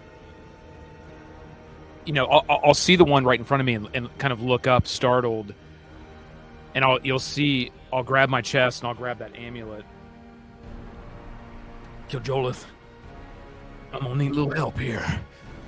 And you'll hear Grom mumble, and I'll lift up my warhammer, and you'll see C, B, A, and E. All of a sudden, these purple and blue and pink lights will just start flaring up around them, casting fairy fire up in a 20-foot cube. Yes! Boom. Advantage versus all of them. Now, so Fizzwiz, George, Hawk, and Shilling, you all see these beasts to start to glow, but you have no idea where it came from. Because you've got this massive hedge blocking your view of Grom. I'm going to presume we hear the dwarvish man shouting. You can shout, you can hear it, but you don't see him do it. You don't see anything emanate from him or anything. Yeah. Okay. Okay, right. My turn, apparently. So, yeah. Now be afraid. Okay, so we're going to keep this quick. Keep it quick? That's not very... Oh, no. Automatic hits.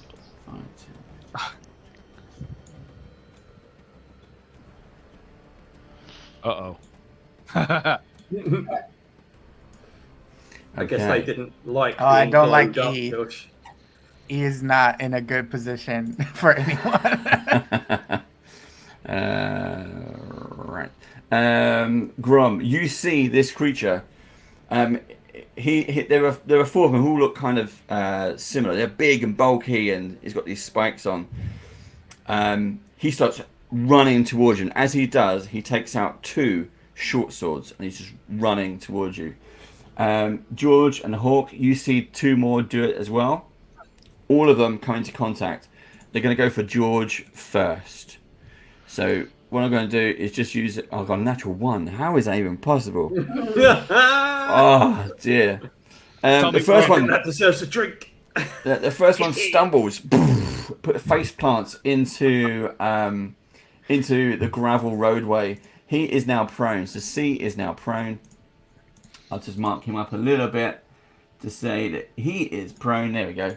But D comes in for George and goes in for a strike. That's a 13 to hit. That is a miss, as the sword that he swung in my direction pings off either my armour or my shield. Cool. B hasn't caught up to anyone yet. Flynn, we're up to you, followed by Hjorg. Right, Flynn will take one side step to his, I guess it's right, to be in front of D. Yep. And as he's doing that, he pulls out a rapier from one side underneath his leather jacket, and then a throwing axe from the other side, and then he lunges towards D with both of them. And go for it. The rapier is 16 plus 6, which is 22, unless I'm not mistaken, to hit. That hits. And that is 8. And that is 7 damage plus 4 from the rapier. Yep. So 11 damage from the rapier. And then he also attacks as a bonus action with his throwing axe, bringing it down onto the top of the creature's head. Are we still doing attacking the same one? This is D. Yep, D. Yep. That's not so great, but I think I might still hit. It's 17 total. Does that hit? 17. Yeah, that hits. Okay, awesome. And that is 1d6. And that does 4 plus 8 damage total. Oof. Okay, this thing is beaten and blooded. You conk it on the head one last time. It's not going to get back up. It is done for. And as the killing blow was with the throwing axe, it comes down onto the creature. And as Flynn pulls it out, he goes, "Consider yourself boarded." Well, before you can do that, so the killing strike goes into its head as you wanted it to. And as you go to pull back, this is the axe, yeah? The hand axe. So as you go back to pull the hand axe, it doesn't move. It's wedged. And then you notice that the body is starting to petrify. It starts to turn to stone. And your hand axe is wedged into its head. And you see, like Medusa when it turns someone to stone, it all just turns to grey stone. The eyes and the face crack a little bit under the stress. And then you notice that a green gas starts to emanate from this statued creature. So I want both Hawk and George to make a Constitution saving throw, please. Constitution. Don't like that. Mine was a 10. 10? Mine was 13 plus 4. Okay, Hawk, you're fine. But you see George start to... You look up and you see him start to stiffen up. You are now restrained. Yeah, I was going to say, if I still had a bonus action, I could have probably pulled him out of the way of the gas, couldn't I? But I can't. Sorry, York. Alright, so that one is gone. But Jorg is also now restrained. He's orange! He's gone orange. York. You got another. Sorry, I was going to say I've still got a bit of movement left. So what I'll do is I'll step forward one to be in reach of C. Okay. Boom, boom. Sorry about that. It's being a bit slow there. It's all right. The step forward, the statue that was in front of him just crumbles once all the gas has come out of it. You don't do anything this turn, but on your next turn, you can do a Constitution saving throw again. Right, okay. Next up, you see this one who's standing on the rocks, who's labelled as E on the map. He just starts talking actually speaking words, but in a language you don't understand.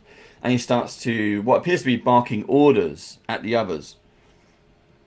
But he doesn't do anything. He stays where he is at the moment. Bakaris, you're next. All right. So I saw that gas. Don't like that. And I see C sort of on the ground. That might be the best opportunity I have, but it puts me in front of this B, which I don't like. But so you see Bakaris sort of looking at his options. Yeah.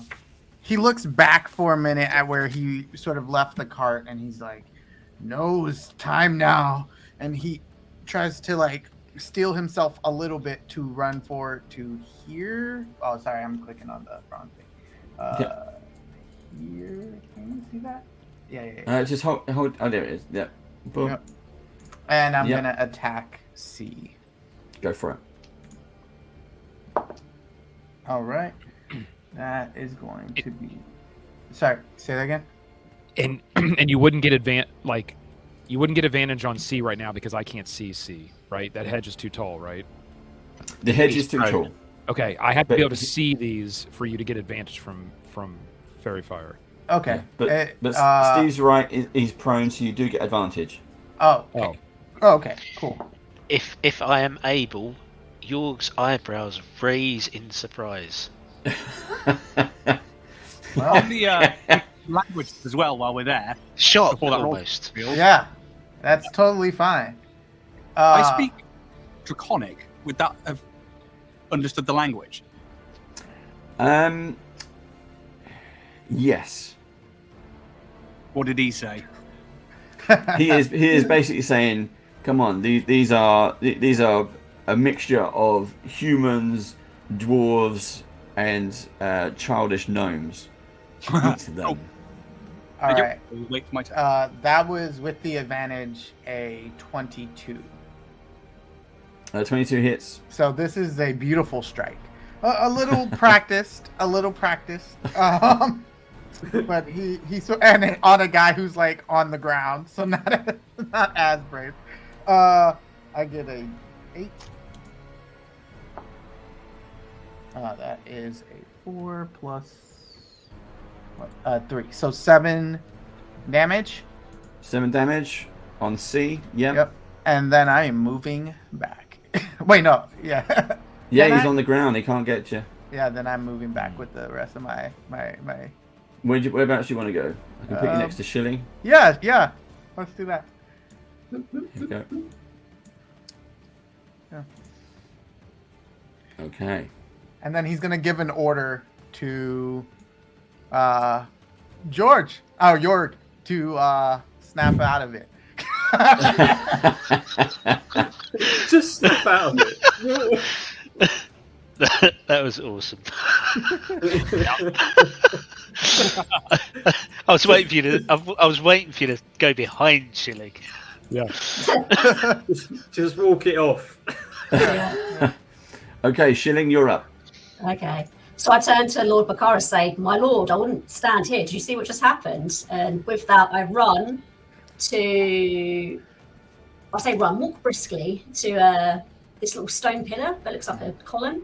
It's a grave. You're standing. Oh, it's a grave. Sorry, I was looking it up. I'll get behind the gravestone. Maybe I'll be a bit more respectful. I'll get behind it and actually stand on the grave. And I shall ready my short bow and aim for B. That's advantage. You get advantage on And that. That's what I was thinking. I'm hiding, aren't I? Or something hiding.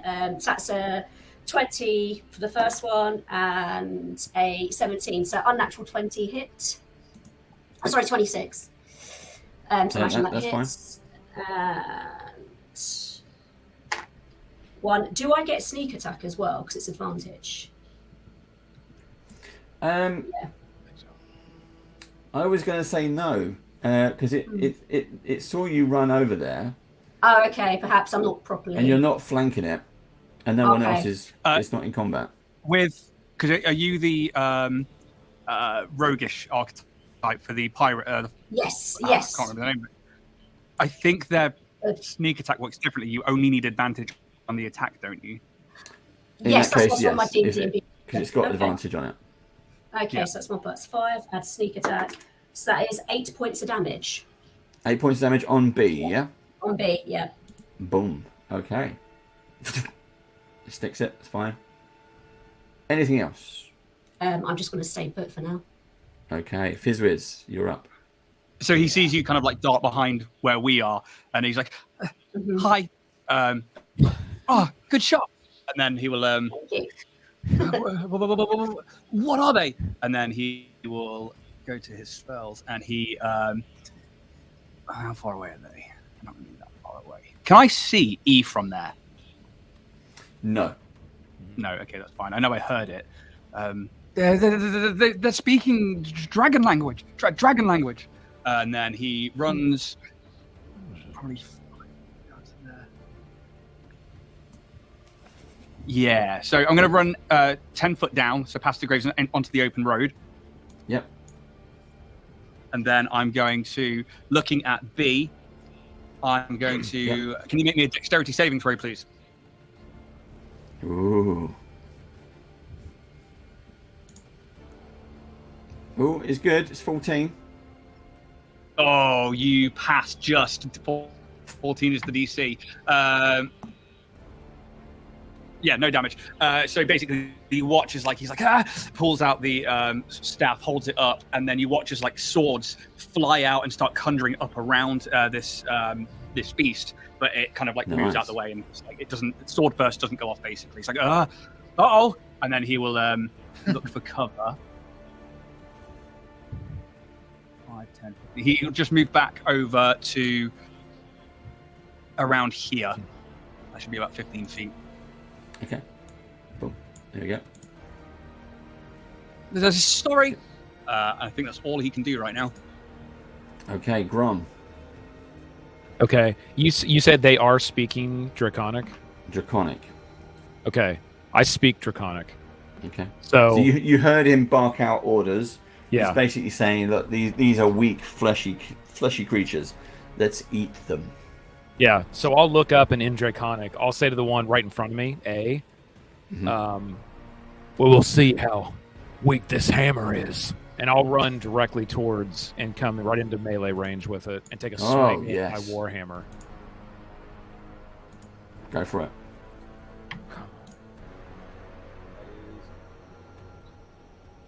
14 to hit.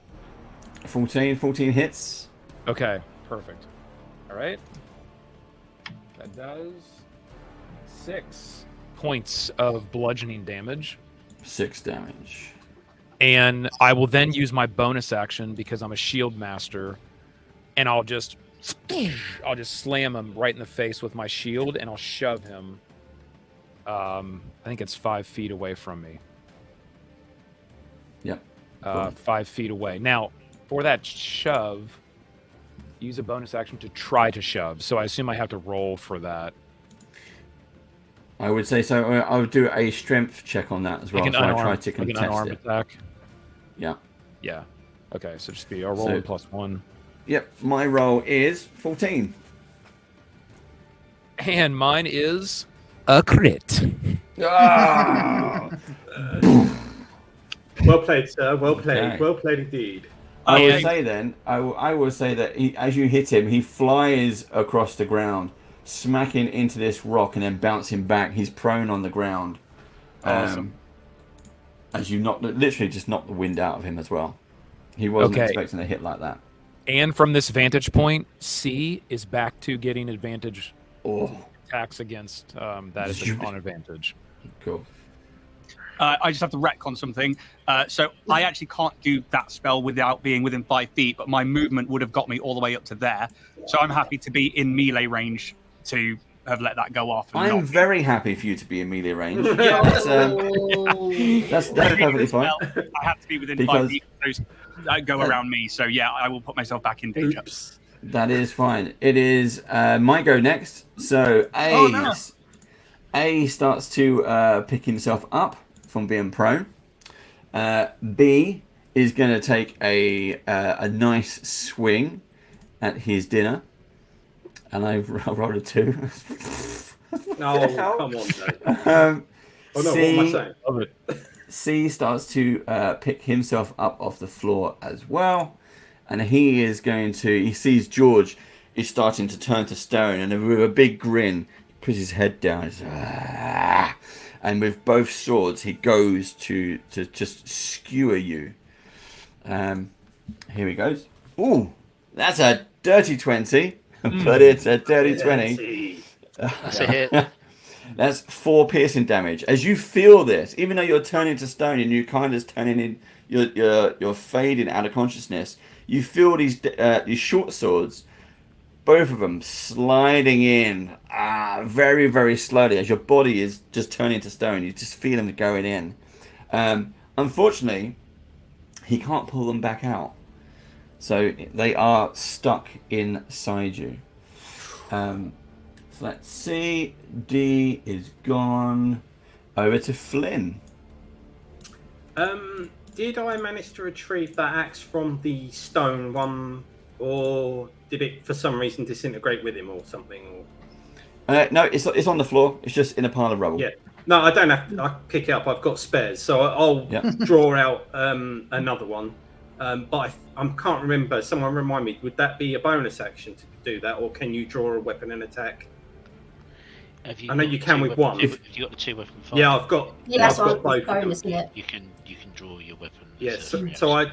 Okay, cool. So I draw out another axe, and then I lunge with the rapier, and then the axe at the C. Not the C. 11 plus 6, 17. 17 hits. Is that a hit? Yep. And it's 1d8 plus... Ah, nice. Nice. That is 10 damage with the rapier on C as I lunge forward into his sternum with that. Okay. And you lunge forward. And as soon as its dying breath is coming out, again, his body crumbles to stone.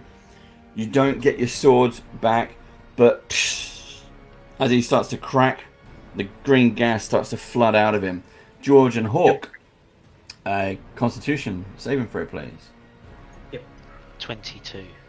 Okay, you pass that one, Hawk. 18. Oh, 22. 18 well plus done. 4. Okay. A virtual You high pass five.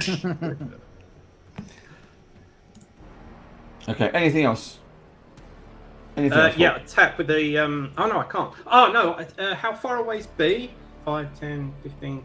probably can't hit him.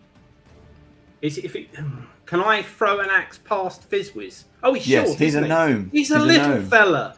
Yeah, so I will, as that one goes down with the rapier, split seconds after, I just luz the throwing axe at B.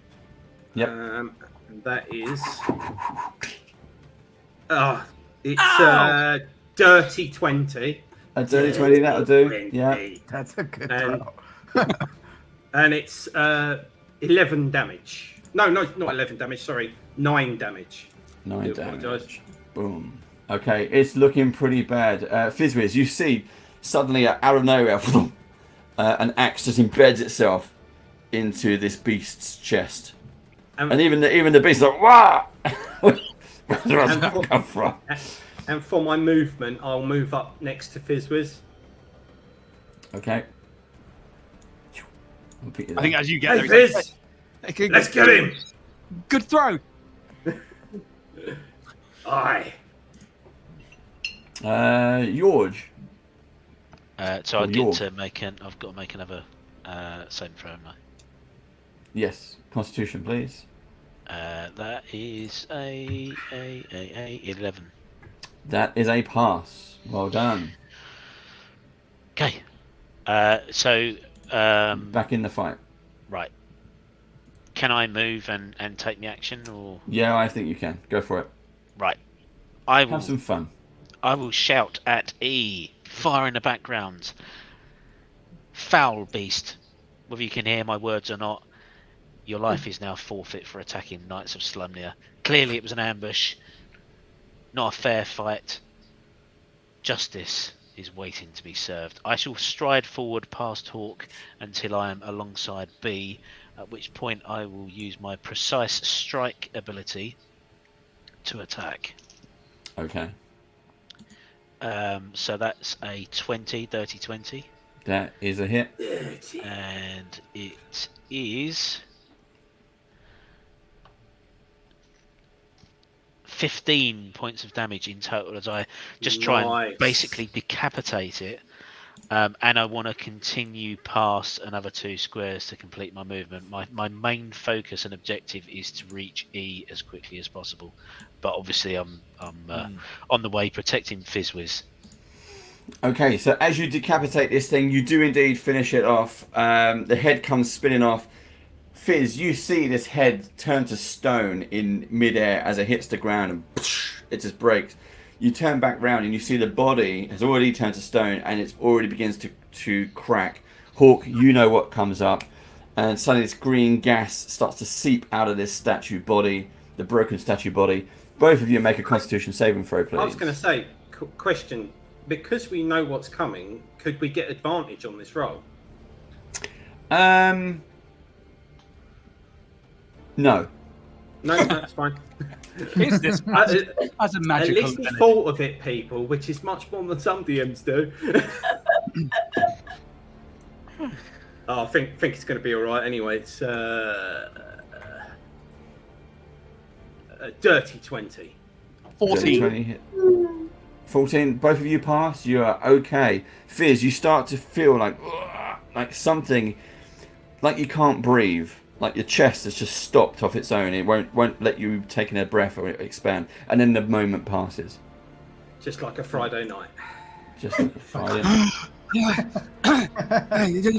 Careful. George, Don't breathe you that stuff in, see Fizz.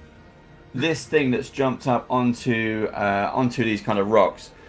You see it kind of a bit like Predator. Starts to leer down and leer at you.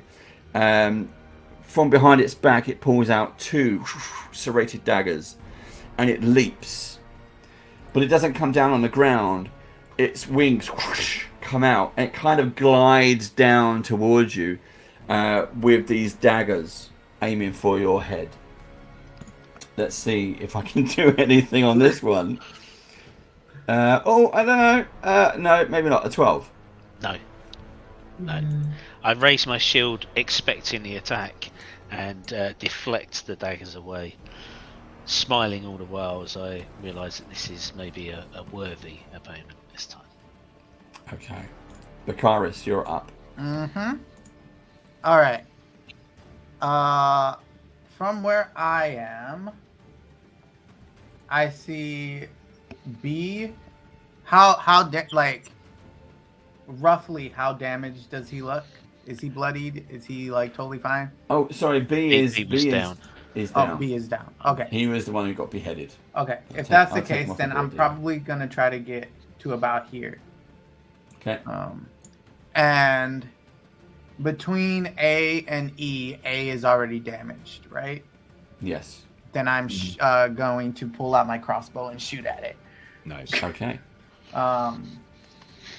Yeah, so you see Bakaris think about going for the sword, and then he's like, oh, yours, got it. And then he pulls out his crossbow, and let's see if he can do anything with it. Where did I put my character sheet? Where did it go? 1 second. There it is.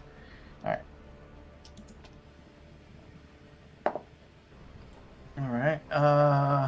That's a 16. 16 hits. Nice. And then a 1d8 minus. So that's a 6 minus 1. So a good old 5 damage on that guy. 5 damage. Every little helps. It's all good. It's looking. You can see there's a lot of it's kind of not holding itself up right anymore. Mm-hmm. It's feeling a bit battered. It's seen its own companions have gone, and it starts to look over at E.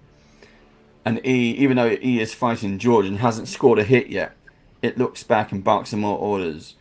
You kill them, or I kill you. As it's talking to its E is shouting at orders at A. But only if you can speak Draconic, you know what he's saying. Right. Where are we? Top of the round. Shilling. Excellent. So, Shilling is keeping her position. I think she has a good clear line of sight on A if that rock's really tiny there next to Lord Baccharis. So she will pop up again with her short bow and take aim at Monster B.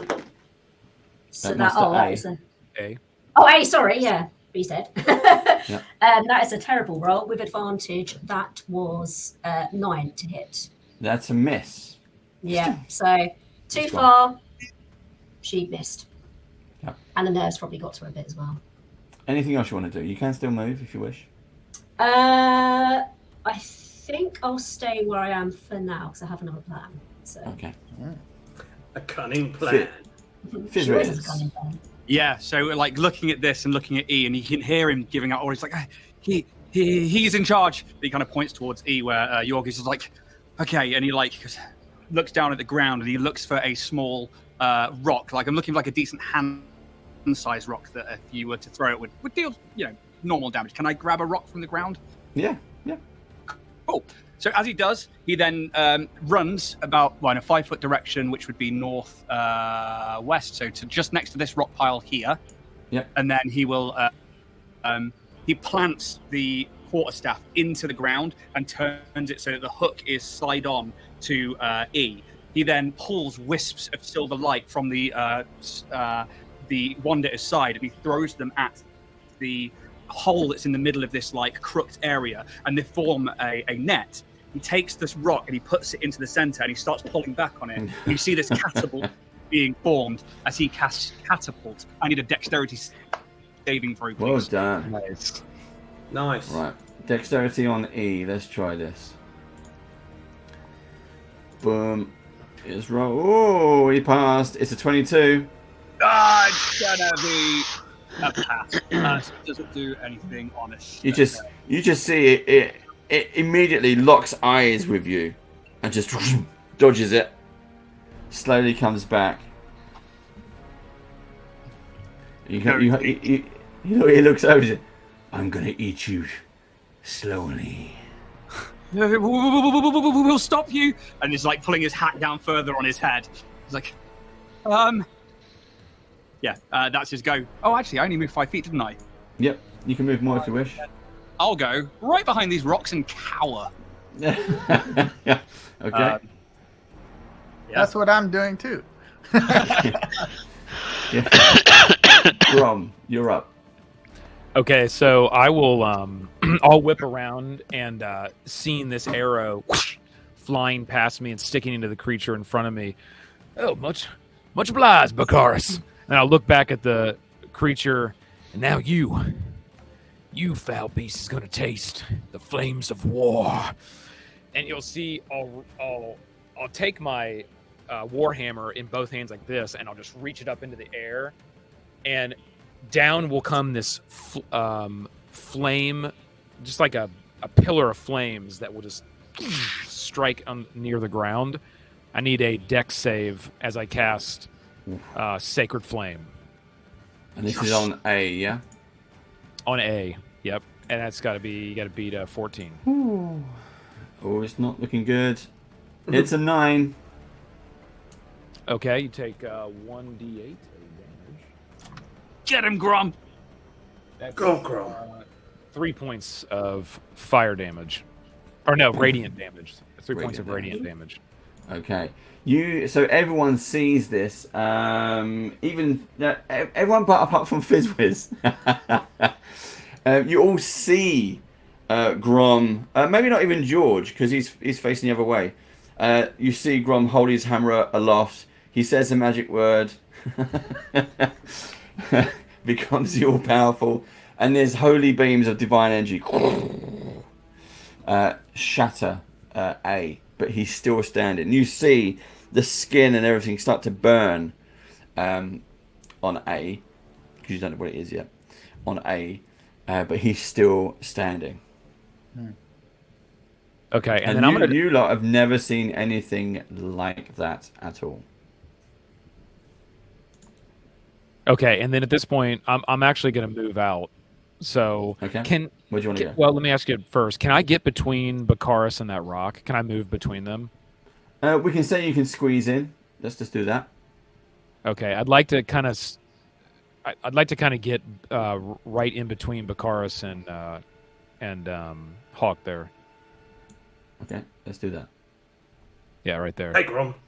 Cool. I'm just kind of like... This is fun. Well, I will say it is fun. This is not fun. This is battle. I'll just kind of chuckle.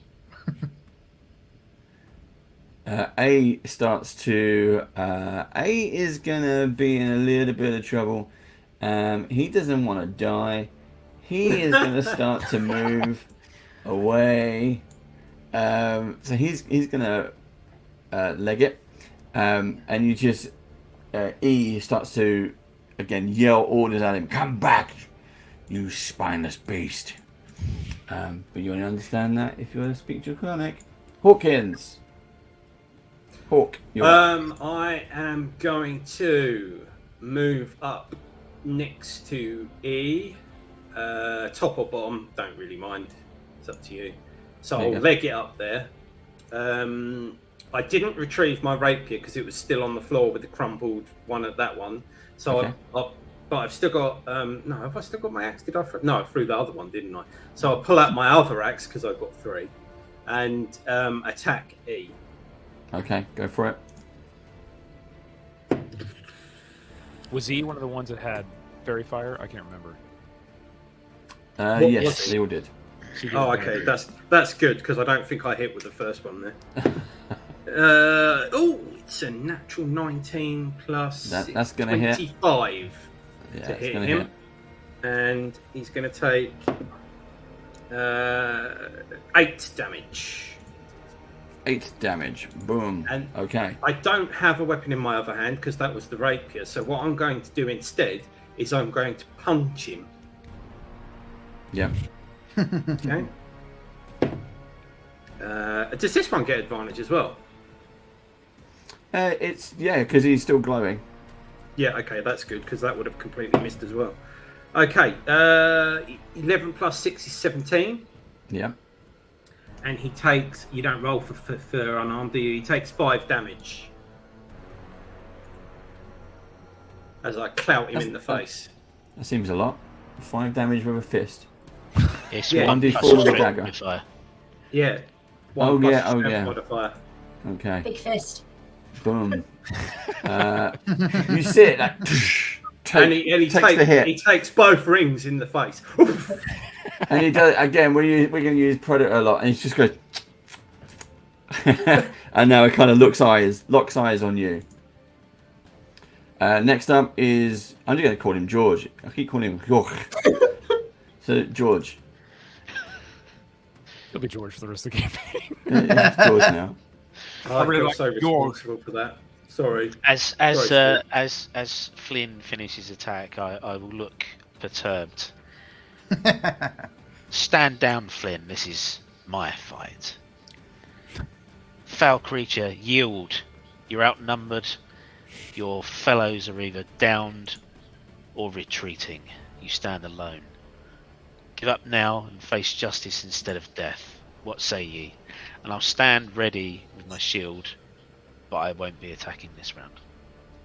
And it it shouts back into your face. So I stand with my queen, and in perfect common. And you're not going to do anything. You're just going to leave it there. I'm going to stand ready, so I'm going to deflect his attack, but I'm not going to attack this round. Okay. My go. It is going to attack. It's going to attack Hawk because he punched him. There we go. Boom.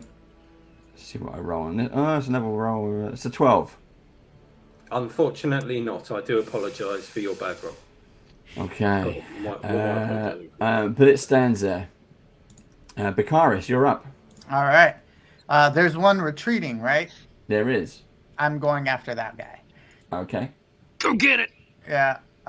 So yeah, I keep clicking the the Streamlabs one. I want to go as close to like here so I can like crossbow. Yep. Boom. All right.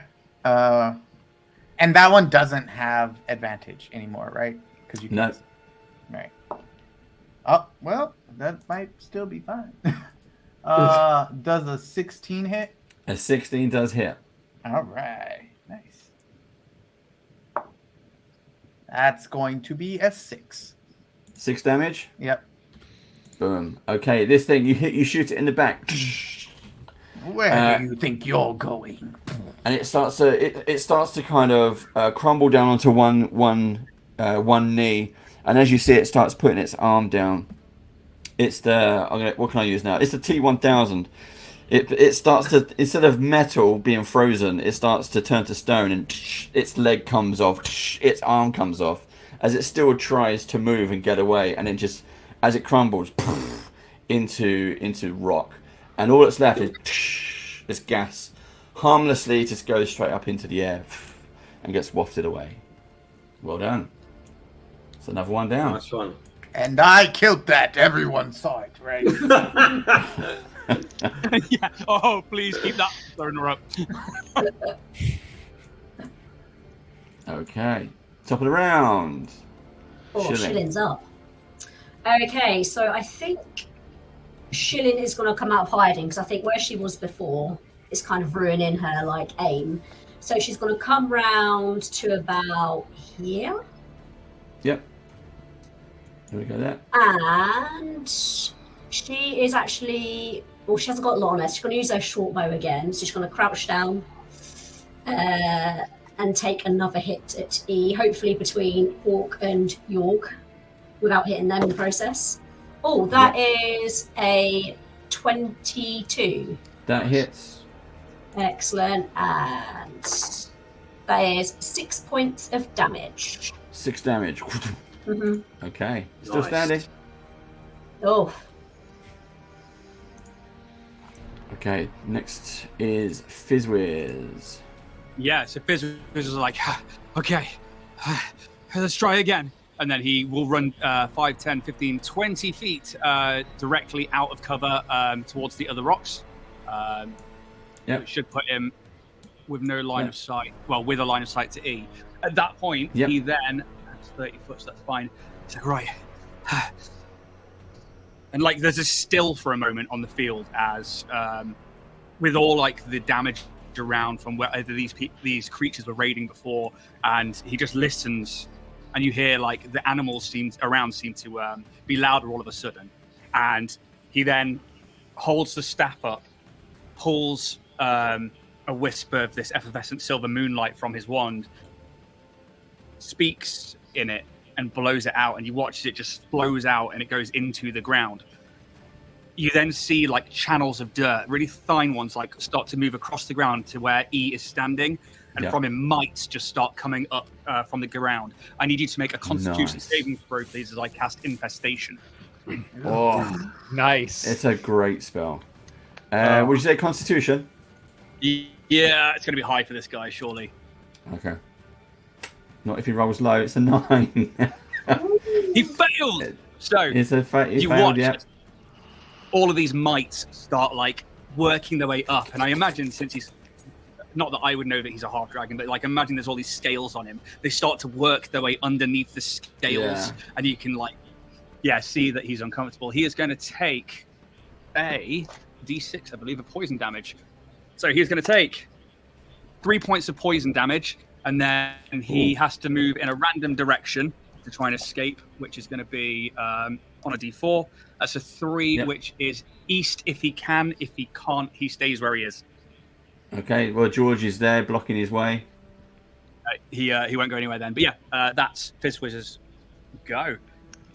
Okay, well done. Good. Well done. Good move. I like that. Grom, you're up. Okay. I'm going to I'm gonna run 5-10 feet right and get right behind Steve. What do you want the pronunciation of your character to be? Yorg, please. Yorg. Okay. George. I'm gonna get right up. I'm gonna get right up. Yorg is the first one. No, not yours. Okay. I'm gonna get right up behind Jorge. We'll end up with Gorge by the end of it. I'm gonna get right up behind Yorg. Okay. It's like, come on, Yorg, gorge yourself at the feast. Gorgeous. And I'm gonna place my hands over on the backside of his shoulders, and I'll lean over and whisper into his ear, "How about a little protection?" And then I'll cast. That's not at I'll all creepy. cast Resilience. I'm so glad I wasn't drinking then. I'm so glad I wasn't drinking. A resistance. I'll cast resistance. Okay, so see if I give you 1d4 on a save. Thank you very A much. saving throw, and then I will run off. You can run away. 5, Again, 10. Let's see. I went 10, so I got another 15. So 5, 10, 15. Right. 5, 10, 15. Right here. Back behind these rocks. Okay, cool. Good. And I'll hunker down, just kind of to myself. Yeah, that was good. That was real good. Hawk, you're next.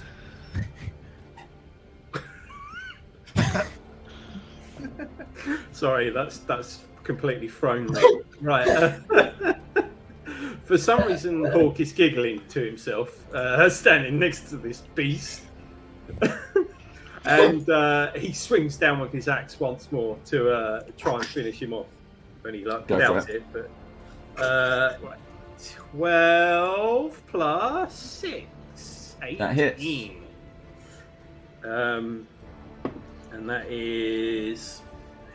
Can check it back. Oh, 10 damage with that one. Oh, okay.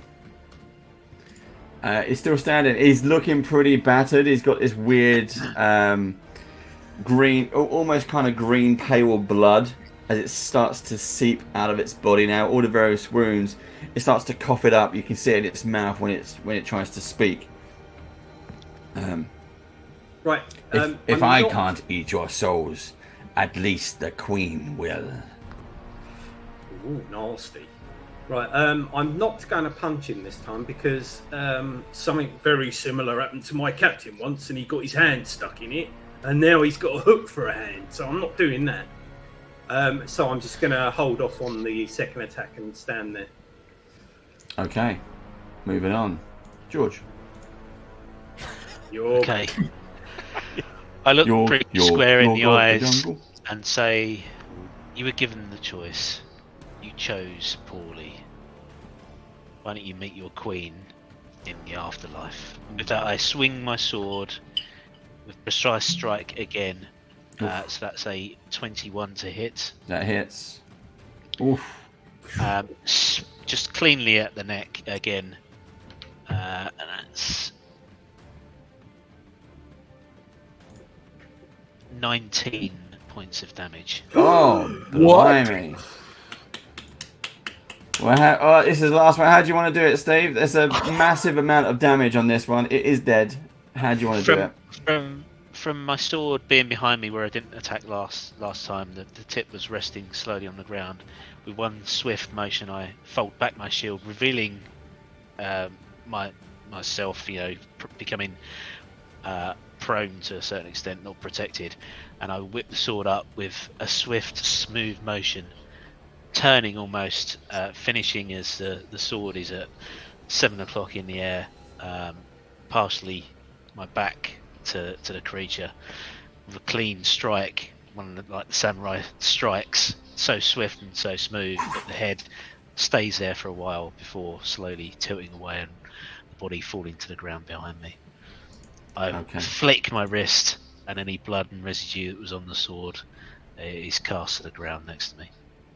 I love it. However, so you turn your back on the body. Now, what you don't see that Hawk does see, and Hawk is there, standing there smiling, that the head slides off onto the ground. But this time, it doesn't turn to stone. Oh. Instead, the body that's left behind starts to expand. But you don't see this because you're back to it. And Hawk does. So I'm going to give Hawk a slight advantage on this. Well, I'm going to give Hawk advantage. George, you have disadvantage because you're not looking. Okay? This is a dexterity saving throw. I do have resistance. Your gloves, those. Okay. I'm glad you got that resistance.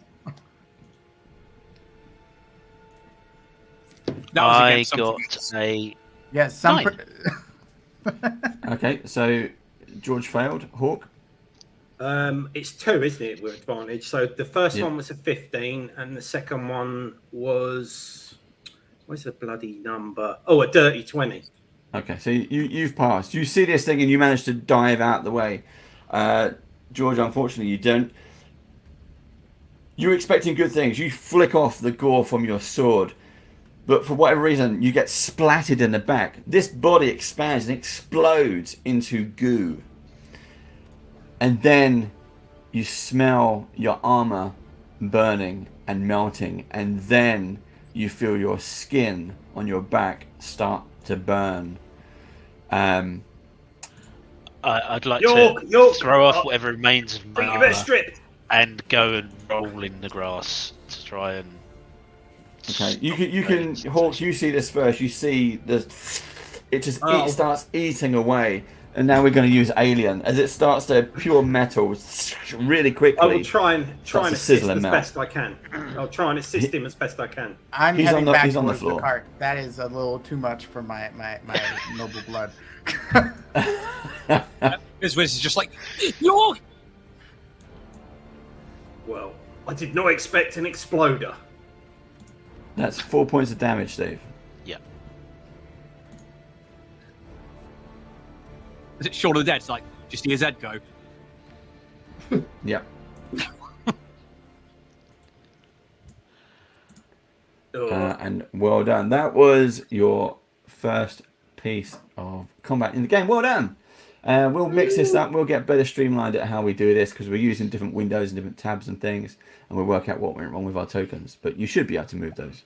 For some reason, as soon as we start using it, it doesn't work. But hey, those things happen, and it's live, so tough. Can't do nothing about it. So, what do you wish to do? You have again. There's wagon pieces all around you. There are dead bodies of knights. All of these beasts have you've killed them all. There's nothing left to interrogate. They just either turn to dust or explode. I guess the first thing I'm going to do is start looking for some armor. What? I suggest you check the dead lights there. One of them might have your size.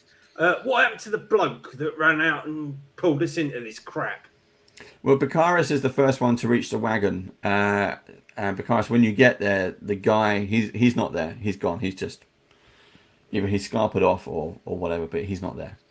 Okay. You can't. There's a wagon definitely there. He didn't steal the wagon. Yeah. I'm worried about the wagon and my stuff. The wagon and the horses and all your stuff is still there. He was just so scared. Yeah. What anyone who's not there doesn't see is Lord Bakaris sort of sit down in the seat of the wagon for a moment and just really try to like calm himself because like he tried to muster as much bravado to fight as he could.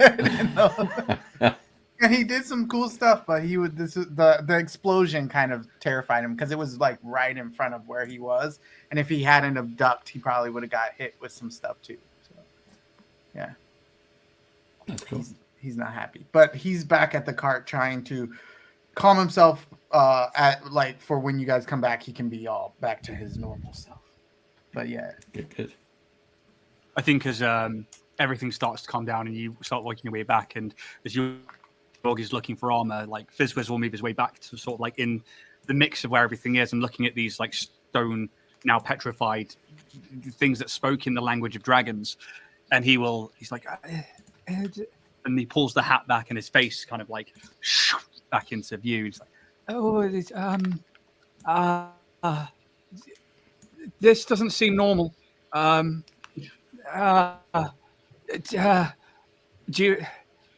do we do? The creature mentioned a queen when it spoke.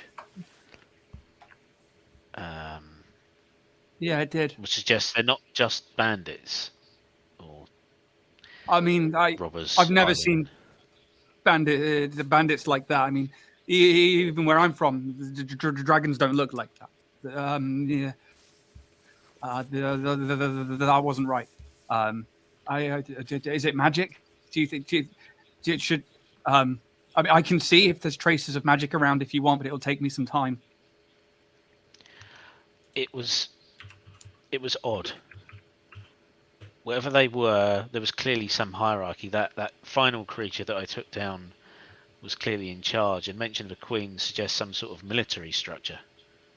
Yeah, maybe.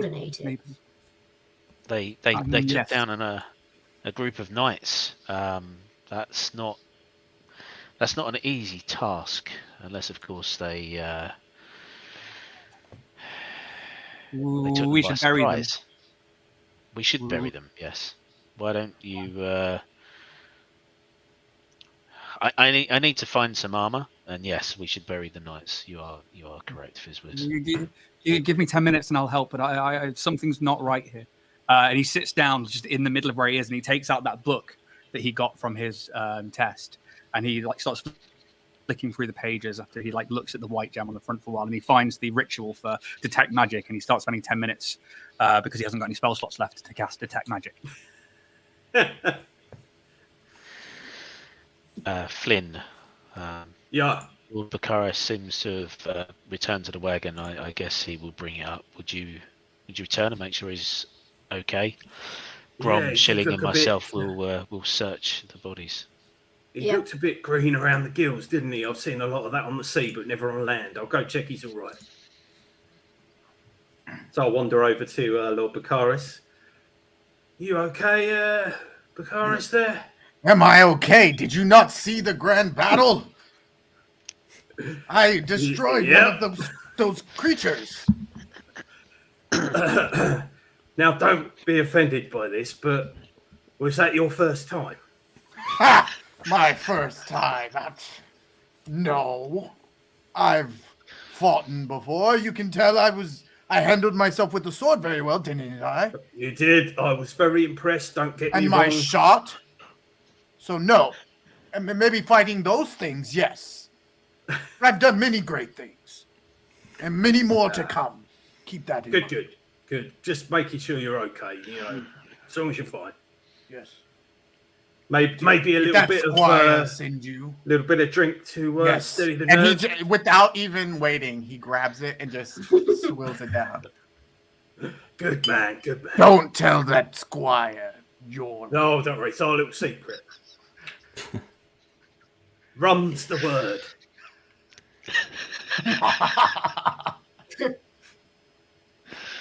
So you two are on the wagon. You four are. They're definitely not on the wagon. That as well. Might be falling off the back of it soon. Yeah. They fall off the back of it and rolling down the hill. That's how far away they are from the What are the rest of you going? You're searching through the dead soldiers. Yes. Yeah, because there's nothing to search on the creatures we killed because it basically blew up or turned stone. Exactly. Yeah. Okay, so there are 3 soldiers who are each wearing plate armor with the same.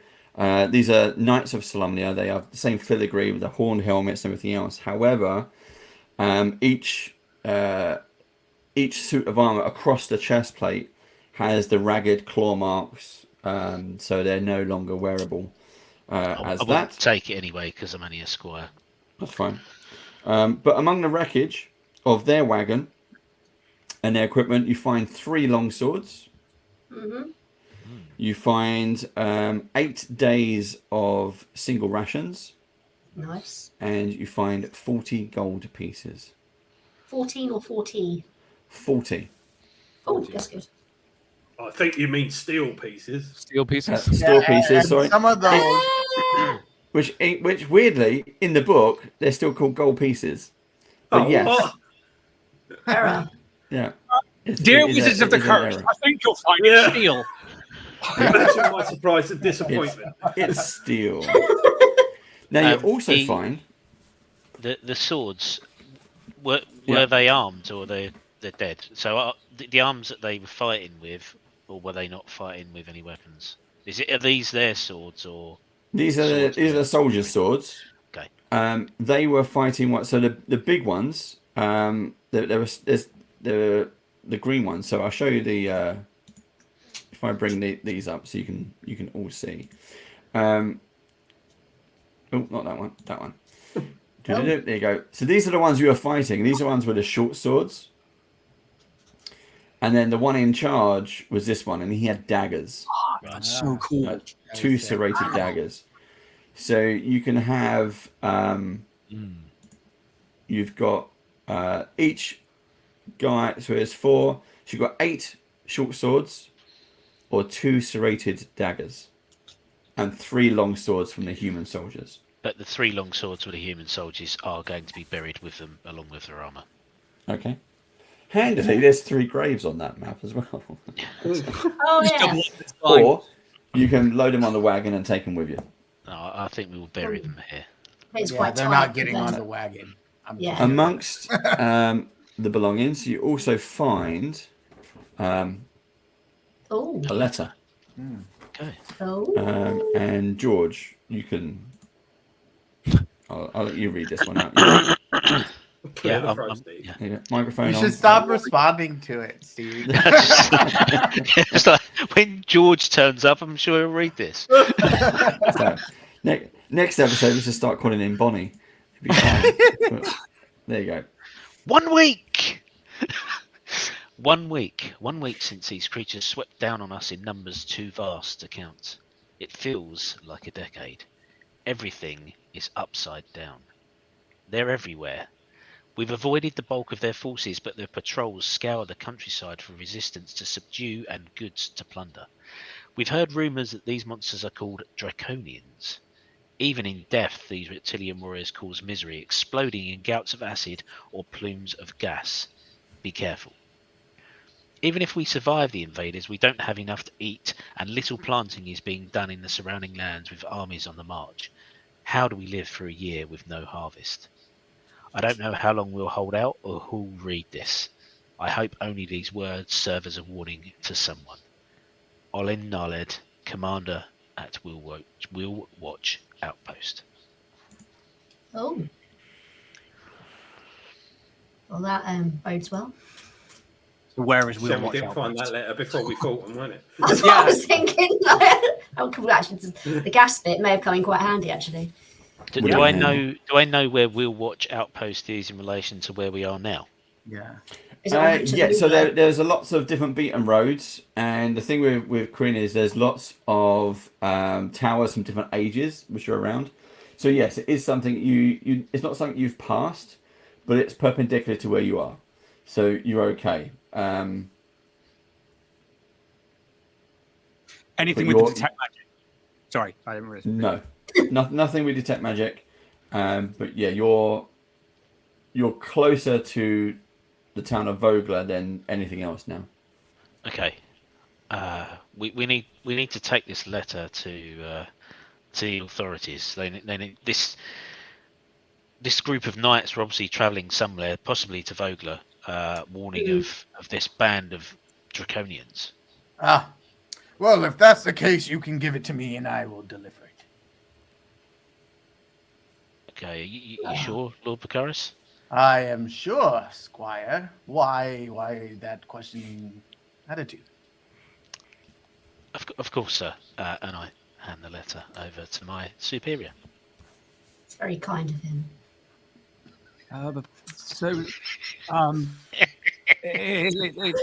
Is this some kind of invade? An army of draconians? That's what they said. But I mean, what do we do? And like he's pulled the hat back and he's kind of just like looking at mostly York, who's had the most authoritative role here, and he's like, we have to warn people. This is bad. We will warn people, Fizz. That's what we're here to do. And if it comes to it again, we'll repeat what we've already done. We dispatch this band of 6 with ease. If we need to do it again, we will. We stand strong together. Together. With that, Flynn jumps down off the wagon and runs away quickly to where the fight was, picks up all his weapons, comes back and says, "Oops." Puts them all back on him. Did anybody want any of the draconian weapons? Because we can call them draconians now. Serrated dagger. I'll take a short sword. Yeah, Okay. I'll take serrated dagger. That'd be cool. No, I have a fancy enough sword all by myself. So where do we take this letter? Obviously, we're all going to. First, we Vogler, go to Volga to this funeral. Yes, we don't want to miss the funeral. I don't want to miss the funeral. But for now. this will be delivered. You can trust. I mean, I don't want to miss the funeral either, but Calaman's not too far away from Vogler, and this seems important. This seems more important than our emotions. Shedden recoils. How dare you? Do I know that there is a battalion or an I'm emotional. outpost in Vogler? Yes. Yeah. There is a night enclave in Vogler, Fizzwiz. I think we achieved both objectives by reaching our destination as quickly as possible. Obviously. Agreed. Good. I'm glad you're here, Sir York. No, not York, Fizzwiz. Just York. Sorry. Yes, well, let's take our leave. All right. Okay. And as we get in there, you'll see Grom like set his shield and his warhammer down and just sort of like put his hands like this, and he'll look down, and you'll hear me just quietly mumbling, looking kind of down at the floor. You're on mute. You're on mute. Flynn, you're on mute. Yeah. Oh, what's that? Oh, bloody hell. God, to stop me talking. I've got a question which no one else has seen fit to ask. I've heard stories about magic, and now I've seen it. What's your two's deal? Well, magic is fine. It's divine magic, which is an issue. Oh, yeah. What's yours deal? Is I he saw pointing? that flame come out of the sky. Are you standing like right next to me, or how far are you from me? I'm standing at the front of the wagon because I'm about to climb back on. Okay. You see Grom, like I'm in deep meditation and prayer. I don't respond. I just continue to look at the floor, and you just hear a, and that's all you hear. Okay, I'll ask that question when he's awake. Fizzwiz will sort of smile at you. He's like, looks at Grom in this prayer, basically. But I wouldn't know it as that. But he's like, we all have different ways of channeling magic. I guess this is just Grom's way. And he smiles for a minute, and there's this like happy smile on his face as his hand reaches for the wand that's stuffed into the belt. My father taught me. Maybe his father taught him. And then he kind of like looks sad for a second, and then. But we should let him be for a minute. We can talk about it later. Wise words, Fizz. Wise words. As long as he's on our side, I don't really care. I just was curious, you know. It seemed it. Okay, with that, we will. You carry on. You get back on the road. Yep. And you're only a few hours away, 4 or 5 hours from Vogler, so you don't stop to rest. You just keep on going, thinking about what you've just seen, what you've been through, what you've experienced over the past few hours, but also for someone like Grom over the past few days. Shilling. That serrated dagger. Yep. You took one. You left the Yes. other one behind. Mhm. It is a poison dagger. Oh, okay. Okay, so you make a note of that. It's a Excellent. poison Yep, dagger. yep, yep. I wasn't sure if I was about to cut myself on it and poison myself then, so I was a little trepidatious. So I was like, oh, is there any like ominous? What's the word? And everybody, outcome? we will bring it to the end of that session. But you are all now 2nd level. Well done. Nice. Congratulations. Hey! Congratulations, But- everyone.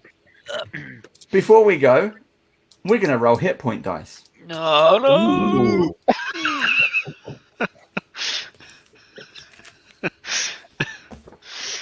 So, Steve, you go first then. Oh, yeah, okay. Here we go. That's all right. That's an 8 on the dice, and somewhere is my constitution score. So that's 11 in total. That's good. That's all right. Okay. I'm happy with that. Again, you can all just make a note of these and add it on later. Randy. Okay. That's an 8 Well done. plus 1, so 9. Okay. 9 extra hit points for 2nd level. Josh. I'm trying to find my hit point dice. Okay. Ian. Where are they? It's a 4 on the dice plus a 2 on the constitution, so that's 6. The wizard. Well done. Lauren.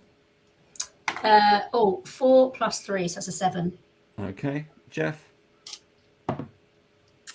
7 plus. Oh, I've got to go back. 2. 9. Everyone's done well. Josh, have you found your hit point dice? No, I can't. I I don't think know. cleric is D6. No, It's a D8, isn't it? I thought. Yeah, D8. You're right. Yes, D8. lowest is sorcerer and wizard with a 6. D6. Easiest way to work it out is just look at your hit points and then minus your constitution off it. That's smart. Okay. Mm. That's, 7. 7. Everyone's done really well. Okay. Well done, everyone. How is that then? We are done. How is that? We're going to wrap up in a second. Again, it's the first step of a new journey. For everyone. Awesome. We've got a couple of technical hiccups, but we'll sort those out for next time. Oh, it was really fun. Yeah, cool. Well, Cool next bit. time, this is the kind of the session 0, the prelude. We'll get into the proper story next session when you arrive in the town of Vogler.